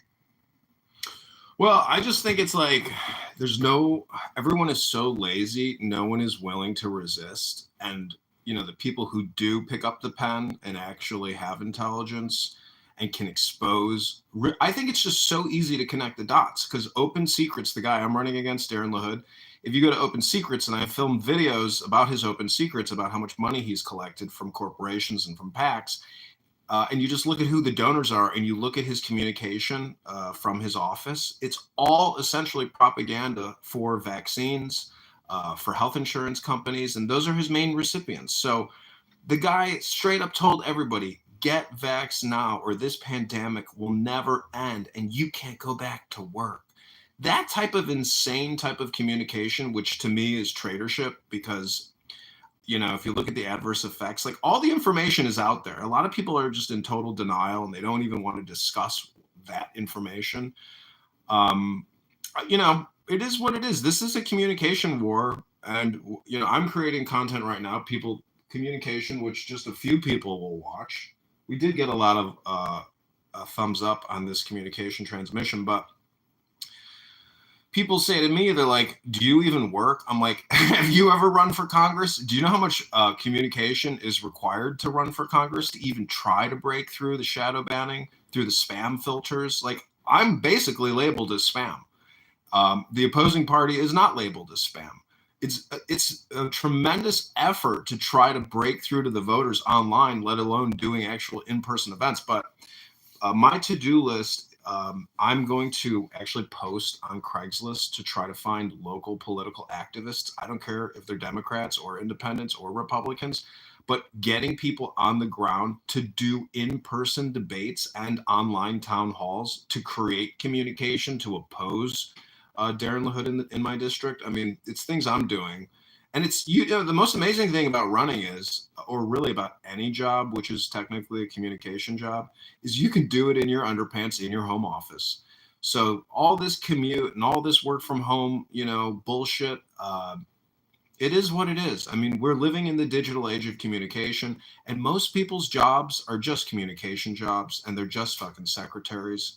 So going to an office, we're living in this horrific matrix, which the internet communication should have solved like 80% of people's commute, but it hasn't. And the network or the matrix demands compliance of showing up in person to do a communication job. So this is what Congress is. And the reason they do that is because if they don't have the building to tax for property taxes, they lose a giant source. Like you just said, it's the matrix. They need the money. So you have to go out and waste your time at work and do shit out in the car and do all that crap just so they can collect taxes. Because if you work from home, they don't get it. Yeah, the system needs reformation, and it needs truth tellers to actually describe the situation accurately, which is the matrix. And the internet really was supposed to be that new liberation theology. Unfortunately, we continue to pay these communist Marxist terrorists to educate our children. In Chicago, 55% of all property taxes go to paying off teachers to do essentially babysitting for your non-educated child that you have to send there to. I mean, that to me is one of the biggest problems, is the educational system. Police and fire are huge recipients of pensions and salaries, but they're protecting your home and they're protecting your life. These teachers are destroying your life. They're taxing you to death and giving you inferior education, which will result in no new innovations and really is just low-grade dog food hypnosis for stupid people and to house them. Again, they're babysitters. The internet can revolutionize education. You know, if you know, I don't know, it's hard to even say that the cell phone and laptops can really educate us. I really think that books are the way to go. And we need to reinvest in libraries and providing leadership on education, you know, to actually lead the children through the educational process, which is called reading. You know, I don't know. What was your education like, your junior high and your education? I mean, I don't think mine was that bad because we didn't have cell phones then. You know, there was no distraction. I had cell phones, but I had a competitive ideology when it comes to education, you know, so I liked dominating my classmates with my ability to learn. I wasn't very good at sports and stuff like that. I mean, I've always been a communicator, so becoming class president was my main goal. I did everything I could in a competitive sense, and I felt like winning was my entire thing. So I definitely I took AP classes from junior high all the way up. I tried to make sure I took the most advanced stuff. I would say AP history, U.S. history, world history, those things like that, which are AP classes. They were a little bit more complicated when you had to write essays for it, but I enjoyed it. I loved it. It was amazing. Well, I think everything is top down. I mean, the federal government is withholding funds from Chicago. I hope they withhold funds from every single Democrat sanctuary city. You know, to me, this is like the most critical moment in American history. This is the turning point, the linchpin, the catalyst, and it's the Trump administration. But I just fear that they're not going to go far enough to rectify the situation. But in some ways, I'm also very pro-greedy in terms of spending. But I just fear that we're giving the money away, and it should be redirected to us, the people, through tax cuts or direct compensation. Like, I believe in liberty checks and maybe limited. See, the problem is Congress and the Federal Reserve. I think that if we could enema them and reverse engineer what they're doing, it would be better for we the people. I mean, with 46 million people on food stamps, that's like 50 million people living in poverty. And I don't believe in just raising them up through wealth redistribution. I just think that the flow of money is fucked up. I mean, the amount that the State Department passes out internationally still, the amount of weapons and the funding that we're sending to all these wars. I mean, let's rectify these wars and redirect the flow back to development and investment here. I mean, let's build super cities in America. Let's use the money for us, for internally within the perimeter of these continental states. I don't know. To me, everything is outward facing, and senators and Congress people, they're just the biggest fucking grifters and shills, and nothing is inward facing. I believe that we need to go within if we want to solve our problems internally. Yeah, they don't want to expand resource capture. Another thing is they also focus on like high density population housing for no reason at all.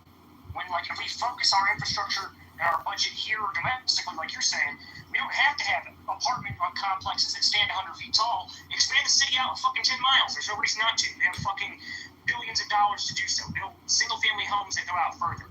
There's no reason that we should have what I call slave complexes, because they're basically plantation housings being used inside cities to house what we call the poor. And that's only because they can maximize their potential earnings out of that tax base that's inside of one small complex compared to multiple townships that exist, you know, with single-family housing. It's all a big fucking scam. And that's, like you said, they focus it internally on profit. Capitalism's great, but consumerism is what we are as a society. And that's what we should focus on, is the consumer aspect. Not capitalist aspect, but consumer aspect. That should be the focus of our economic system. That means that we should be looking for the best consumer experience, not the best capitalist experience. As a consumer, the best experience is single-family housing, a yard. There's plenty of fucking space. There's no reason we shouldn't be continuing outward. Or even solar panel attachments for housing. Now, I don't believe in solar panel, like community solar panels that should be given to each family housing for emergency use. They're not very effective. That's the reason why. And the chemicals that go for it, beryllium, super fucking expensive, super rare, more rare than uranium. It's super crazy shit. So solar panels all over the place don't work. But yeah, there's many things that we could focus our $6 trillion infrastructure on other than paying people's pensions. That's what we use it on. Instead of development and infrastructure, we're just using it to pay people to not go to work, who don't show up to fucking work. They don't have a reason to show up to work. Their jobs are not even essential. They have nothing to do. Most people sit around on their fucking asses all day when we call them federal employees. Well, most federal employees are actually just form fillers. They don't do anything productive. They literally just do data entry, like our friend Zenamini down there. He describes his job as being data entry. And if you go to a doctor's office, you realize pretty quickly that most doctors are actually just doing data entry as well. What about pharmaceuticals they prescribe?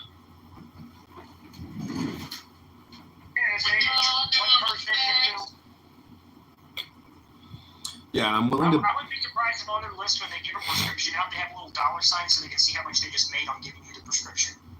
I'm willing to bet that 80% of all big pharma recipients could actually get off of their prescriptions if they only changed their diet and went to the gym every day. Yeah, but these things just aren't profitable, dude. So. Well, it's not about. The problem is the country is completely bankrupt. At $37 trillion in debt, we're just borrowing and spending. It's not a real economy. 40% of the economy is all generated artificially by borrowing from the Federal Reserve. That's almost half of the entire economy is essentially just borrowing and spending to really the debt, which is at $100 trillion. And a lot of these pensions, like in Chicago, I just saw a good breakdown. I would say that the problem in Chicago is the same problem federally. And so the whole problem with this borrowing and spending is we're also taxing at a very high rate already, and we're already completely bankrupt. So I'm just saying that the future doesn't look good for young people because they are essentially slaves already. They're not born into liberty. They're born into debt slavery, into unfunded liabilities and funded liabilities. So the situation is so dire that if we don't have politicians that can just constantly talk about the financial crisis, which doesn't look like a financial crisis because we just keep borrowing to kick the can down the road, you're not living in reality. You are living in a communication hypnosis matrix of slavery.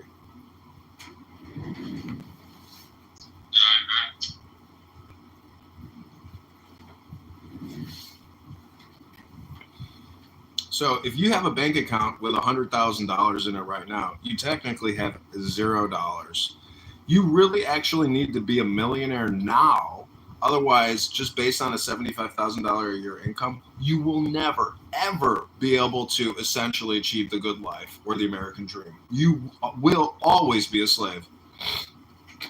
Yeah, there's a reason why you have a limit on what you can pull out, and they have to make an approval for high amount transfers. And the reason why is because your account is not your account. It was taken, it was placed in a bond, it's being leveraged, it's being traded, it's being sold left and right for the government to make money off of. It's the craziest fucking system I've ever heard of, but for whatever reason, your money's not your money when you place it in the bank. Yeah. And then they're borrowing off of your dollar. And then if they fucking screw it over, that's why your interest rates, like a savings account, is better to do. Because that's actually a higher rating. They put it in a savings account, they give you an interest rate. They're making trillions off of it. They give you a 1% interest rate, right? It's like, here's your pennies for the fucking 100K that you have in there. We made 90K off of it. Yeah, it really does benefit those who are in power. I mean, it's a very unfair system at this point, and it's again, the only weapon I think we have in changing the situation and making maybe more of a level playing field or preserving the American dream is just through communication. I don't think communication, education, I don't think there's any other way to maybe change it. Like, I mean, you could look at Rand Paul and Ron Paul and Massey, and their economic analysis is far better than what Bernie Sanders or Mamdani wants. Because they just want to expand the debt. And, Chairman Powell says that we don't ask Congress for monetary policy and we don't give fiscal policy, meaning we don't tell you what to spend the money on and we don't want you to tell us how to create the fake currency. And so we live in this incredible time of digital database deposits where you can wire transfer BlackRock and Bank of America and Wells Fargo and JP Morgan Chase hundreds of billions of dollars in the moment of fiscal crisis. And in the 2008 bailouts with Obama, this is why Obama is the biggest fucking snake in the grass ever. It's really those 2008 bailouts where he basically re-solidified the banks and gave them cash infusions. Now, supposedly the banks paid... Car lots, he just bailed out a bunch of people that were using these fake bond accounts. It's crazy shit.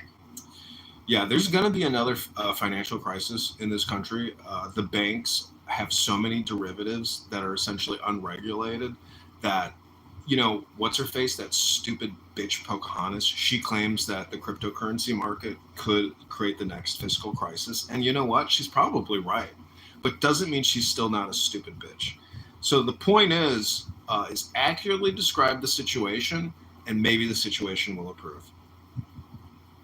Now, the reason why she's right is because the more the money moves over to the Bitcoin, that's not part of the bond system. There's no bonds that's traded that way. It's not the way it works. So that's outside of their leveraging borrow ability. It does weaken the dollar and their ability to borrow it. That's why cryptocurrency is considered to be the strongest thing for the regular people, because it gives us the ability to control its tax. They can tax it still, but they can't place it into bonds the same way. It's beautiful. It's beautiful. It takes the power away from it. There is a way to fight back. We just have to do it correctly. I don't know. I believe that my preservation is the American preservation. And, you know, if you're not patriotic or you don't believe in essentially fair play, you know we're getting gamed. It's brutal. I mean, the IRS and the income tax and compliance and then retribution and let alone selective auditing and punitive actions, like, it's a horrible system that we live in. There's no liberty here. Like, the individual gets crushed.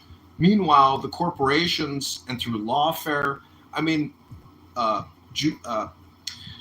prosecutorial misconduct and lawfare and lawsuits as the punishment.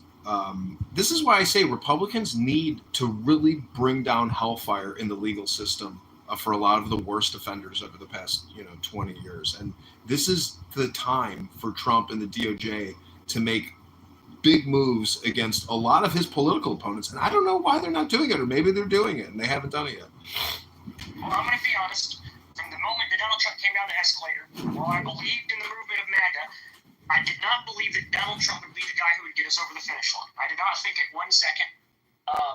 I thought that he's the person to lay the foundation, and that from there on, we would have to carry this on. We are the next people, the next movement. He's just a polarized force that got it together. We existed before it, and now we have a communication network that does exist. There is a massive network of MAGA, of these specific type of Republicans that I'm describing, like you said, patriots of this country that can communicate and have organization ability that did not exist before. So we will survive when Trump is gone, and that is the key to our future, is we make sure that we do. Because again, his term ends, 3 years from now? It's like the guy's going to leave eventually, and somebody has to continue it on, and he's not going to be there to do it. And they're not going to do it. The congressmen and senators and those fucking rhinos are waiting for him to leave, because then they hope that we die off, and we can't let that happen. I don't think it will. I think that we are stronger than ever. I think that we're in the best position ever. I don't think that Donald Trump is ever going to do it. It is definitely us who has to do it, and we have to survive to be able to achieve it.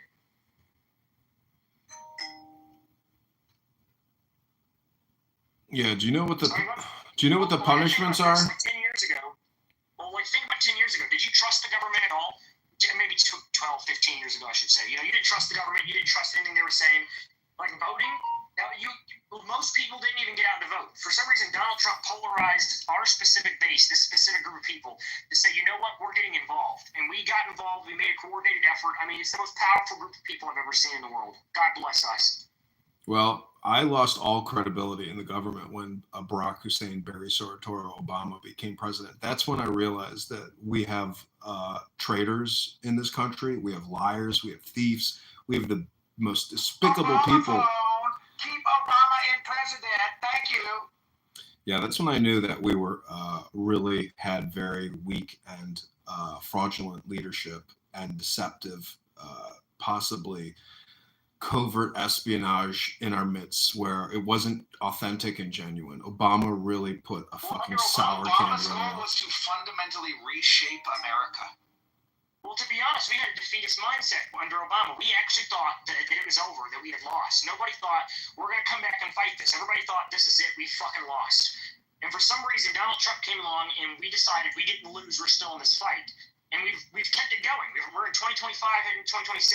It's amazing shit. You know, if it wasn't for Donald Trump in that polarized moment to unite this group of people together, then, and as bad as he is now with the Epstein list or whatever the hell you might have disagreement or agreement with him on, we are still organized. And because of that, we survived. If we didn't, we would have just been defeated. Again, we were in a defeatist mindset 2008, 2009, 2010, 2011, 2012.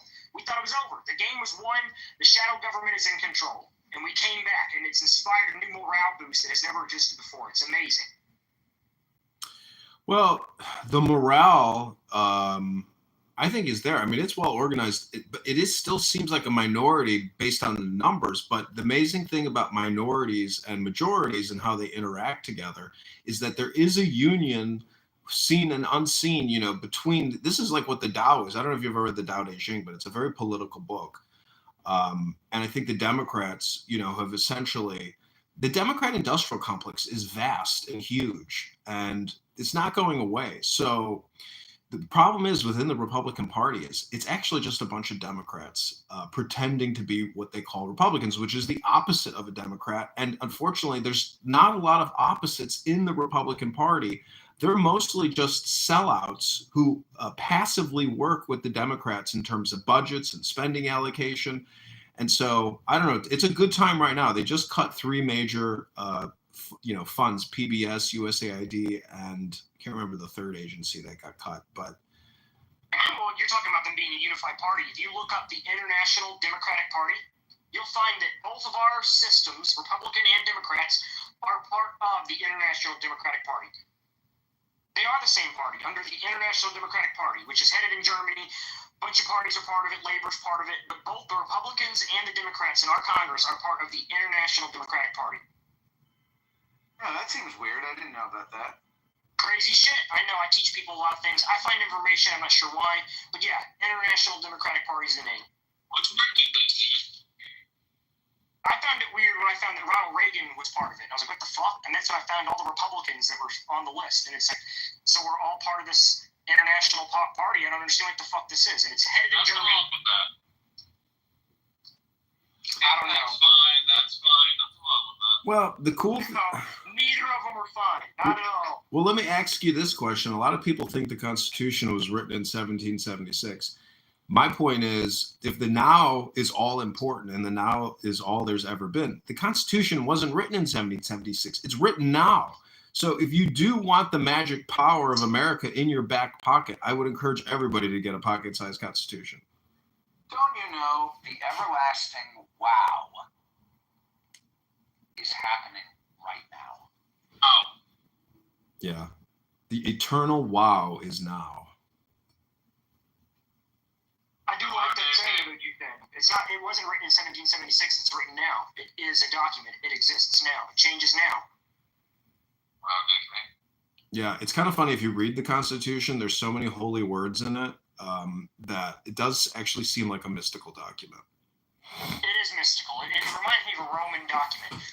When I envision our republic, and there's a reason I use those words. You know, when I talk about the republic and we are citizens, I'm trying to invoke an image of Rome because we're very similar to that and that importance of what a citizen was. Yeah, I read the Declaration of Independence on July 4th, and the thing about Sam Adams, Thomas Jefferson, George Washington, like that history is now. And so this is the craziest thing about when you listen to these liberal Democrat Marxists on this app. They never talk about any of these things. They're not interested in Washington or what the actual virtue, morals, ethics, wisdom is of the founders or what wisdom even is. So if you are interested in wisdom, you have a serious linguistic one-up on all of these insane people on this app or even in generalized politics who aren't interested in wisdom. And to me, the more you study wisdom, the better of a politician you will become. Yeah, a lot of them, they see George Washington as like a caricature, a cartoon character. He's not. He's the most important founding father that we have, and I hold him up in a reverence almost of like a holy position when it comes to the republic. He is the first Caesar. He's the one that was offered the crown of America and said, no thank you. The one that said we shouldn't have alliances to last forever. The one that said that political parties are evil. The only independent president to ever hold the office, George Washington. So that's right. I'm a George Washington fan. You can tell by the way I talk about it. These are some Bible passages. This is Joshua 1:9. It says, "Be strong and courageous. Do not be frightened, and do not be dismayed, for the Lord your God is with you wherever you go."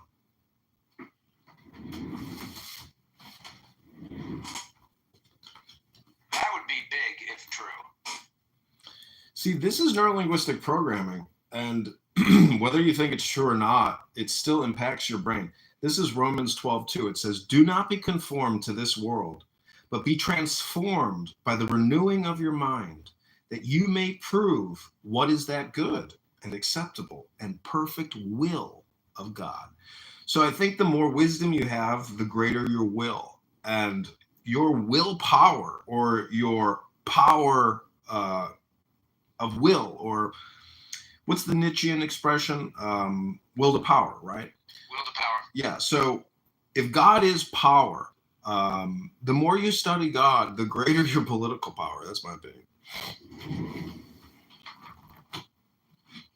Yeah, even though I may be Jewish, I do believe that the most holy act that you can do on earth in serving to God is to enact yourself as a political power, to run for office, to vote, to do those things. It's his world. He wants you involved in it, and I do believe as a Republican that that's what that connects to. That's the reason why you need to use that power, and that's what it means when God is with you. As long as you are part of the government and helping run it, then there's guidance that you will receive. Don't get a little religious there, but it's amazing stuff. And that's not Jewish at all, what I just said. I don't know. I call it republicanism. It's almost a faith I have.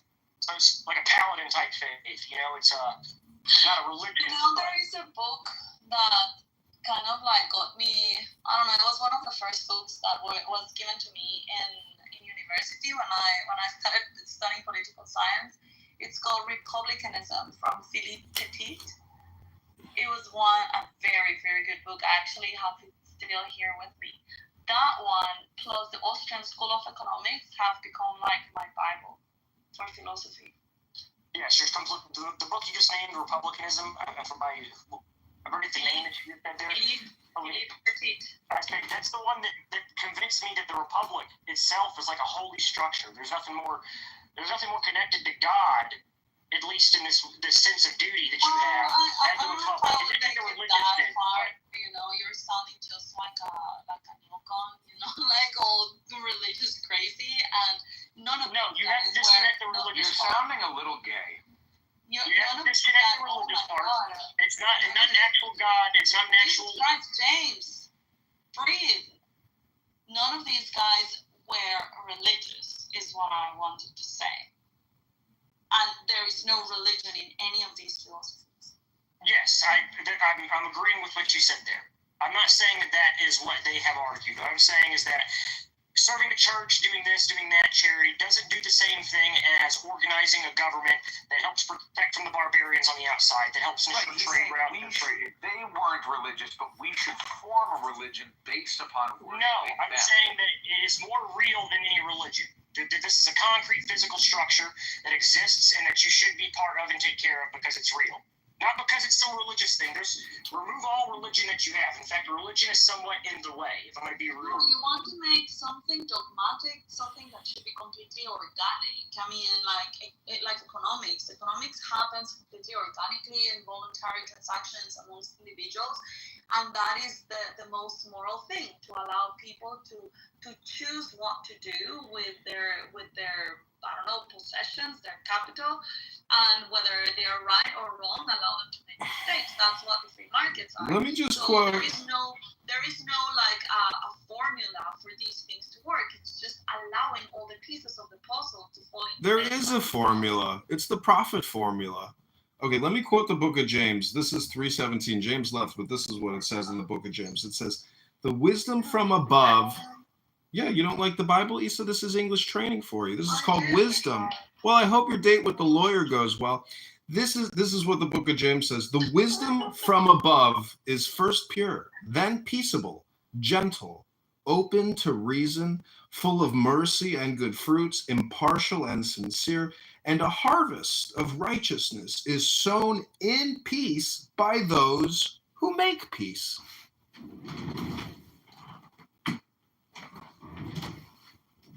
That's a lot of wisdom. Yeah, that's what you don't hear on this app. You just hear birds running their mouth, chirping. And you're listening to all of these birds. And you're spamming all other platforms with our chirping. Yep. There's no point in listening to spam unless I can redistribute spam.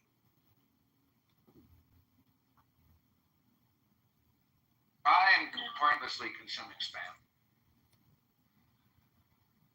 Can you imagine people go to the dollar store and buy cans of spam? Yeah, you just have a phone and that's I've never eaten spam.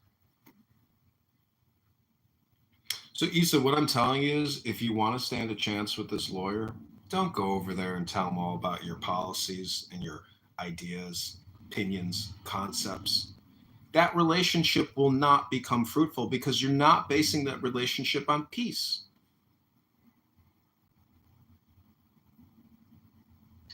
I can never talk really with my immediate friends or my immediate circle about politics because they differ all from me. Like the other day, I went with this friend to a match, and she was, I don't know, because it was also a final of the match in the USA, and we had friends that were there. And she was mentioning that Trump was in that match, and I made a comment about Trump, and she got offended, and she's like, oh, can we please just change the topic? I wouldn't like to talk about Trump. And it's like, yeah, I cannot express my thoughts, with my immediate. Wait, because that they are so triggered? She hates Trump. She hates Trump so much she can't even be reminded that he exists.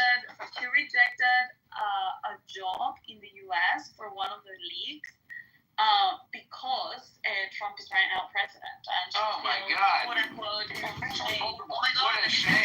Oh my God! What I'm saying. And she feels unsafe in moving to the U.S. under Trump. It's ridiculous. It's Voldemort. You can't say his name near somebody. Yeah. Well, so yeah, that's the case. So I have, sometimes I have friends over, like for drinks or dinner or whatever, and I have these very big bookshelves, and a lot of these, some of these books I have like 4 or 5 books that are about Trump, and some others on politics. I love politics and I love philosophy, and all of them are of course not woke because they are talking about communism and how bad is communism in the world of the West, and I don't know, the famines in China, and I have like 4 books of Trump, and I don't know, and they come to my bookshelf and I'm like, oh, these books you have, and when they see that I have Trump books, they go like, wow, you can see their face, and they don't want to talk about it.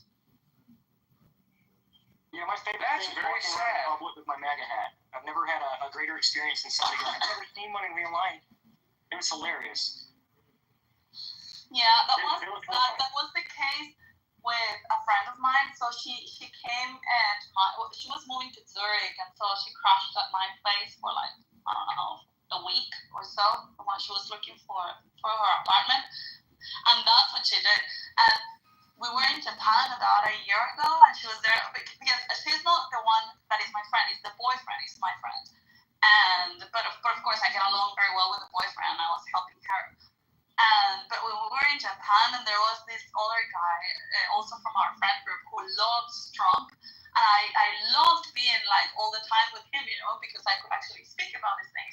But when Stefan and I would talk about these things, like they would be like, "Oh, yeah, let's not talk about politics, or let's talk about something else. And she would feel, I think that when she met me at first, she would look scared, of my ideas. Then we became friends. She saw I was not evil or anything. But it's just like how brainwashed these ideologies. Isa, I know you've been talking about this all day, but can you give me your take on the Epstein thing? So, like, do you think he was part of Mossad? So hold on, I don't know. I think that there are a lot of assumptions, and you cannot really clearly put pieces together. Of course, I think it is very fishy and very suspicious, all of it. I was listening yesterday to the commentary of this guy Mike, I think it is Ben. He was talking with Charlie Kirk, and I did like what he said.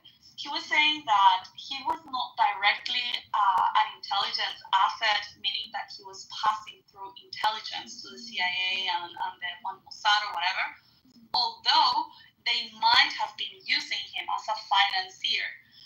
And so the role of these type of financier, which is the profile that Epstein has, is that so these intelligence agencies, they don't directly fund, let's say, operations or research or investigations or intelligence that it's in their interest. They don't fund them directly. So they look for people that have got the means, that are wealthy, and that are willing to put their money, like, for example, in universities or in our NGOs, so that they're funding these initiatives where they can gather intelligence. And what he was saying is that Epstein was working more like this in getting the people together, that because he had a very good network and financing this stuff that the agencies had interest in, and that was his role. And he made also a good point that if he had been the one trying to blackmail people, I mean, how quick do you think that would have been dissolved? People that know his blackmailing orders are not going to keep hanging out with him. So I think that there are pieces that don't match. And yeah, I'm not saying he was not a pedophile. I'm not saying that the island wasn't there. I'm not saying necessarily that Mossad and MI6 and CIA and all of these were not involved, but maybe not in the way that we think, like using him. I don't think he was an intelligence agent.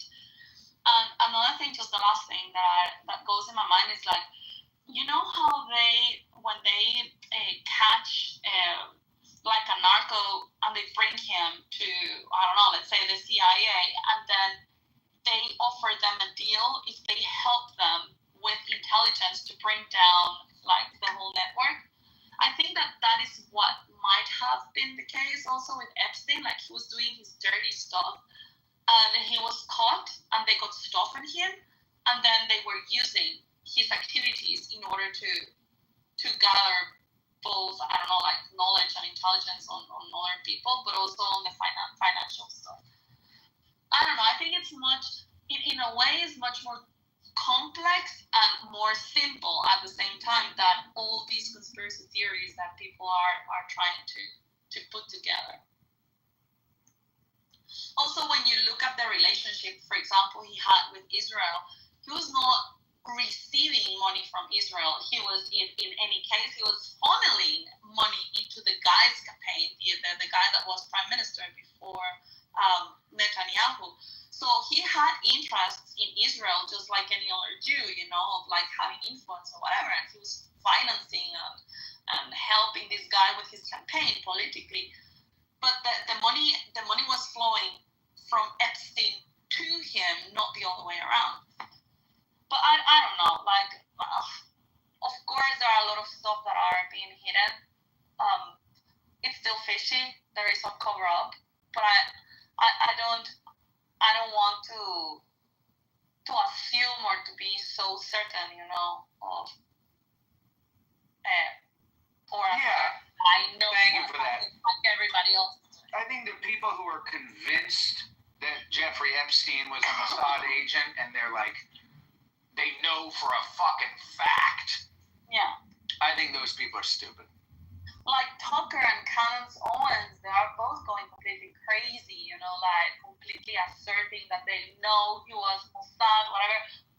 Yeah, he might have had some connections. Well, he was a Jew. I mean, like Ghislaine Maxwell is Jewish, and her dad allegedly was part of Mossad as well, suspected to have been part of Mossad.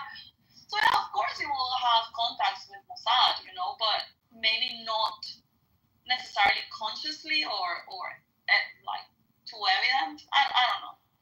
Well, if you mention the MI6 connection with Epstein to those exact same people, they're just disregarding that completely. They don't care if Prince Andrew was there on the island. They don't care that he had extensive network connections in the UK and a little place right down the street from the Prime Minister. Like, they don't care about that stuff. They just care that he had the last name Epstein, so he had to be Mossad. It's like, why would he be Mossad meeting with the Prince of England? He seems more MI6 connected than anything. Yeah, as I was saying, he was a financier, or however you pronounce that word. He used to be the connector, and making the money flow. But yeah, I mean, I don't think we will ever know. But honestly, I don't think it is as dark as the worst conspiracy theories that they're putting out there. And I just see that a lot of people are taking advantage of the fact that he was a Jew and just using that as like, oh yeah, well, you see, it's again the Jews, and the Jews are spying on us, and the Jews are pedophiles. And I think that's just very lazy reasoning. So yeah, that was a very long answer for your question. But that's what I think. Thank you. I enjoy hearing your opinion. Yeah, I don't really think anything, and I'm not fixed in a theory, just observing how it evolves. But yeah. Also, another weird thing is that girl that died, the woman that died, that was allegedly the victim of his. So she also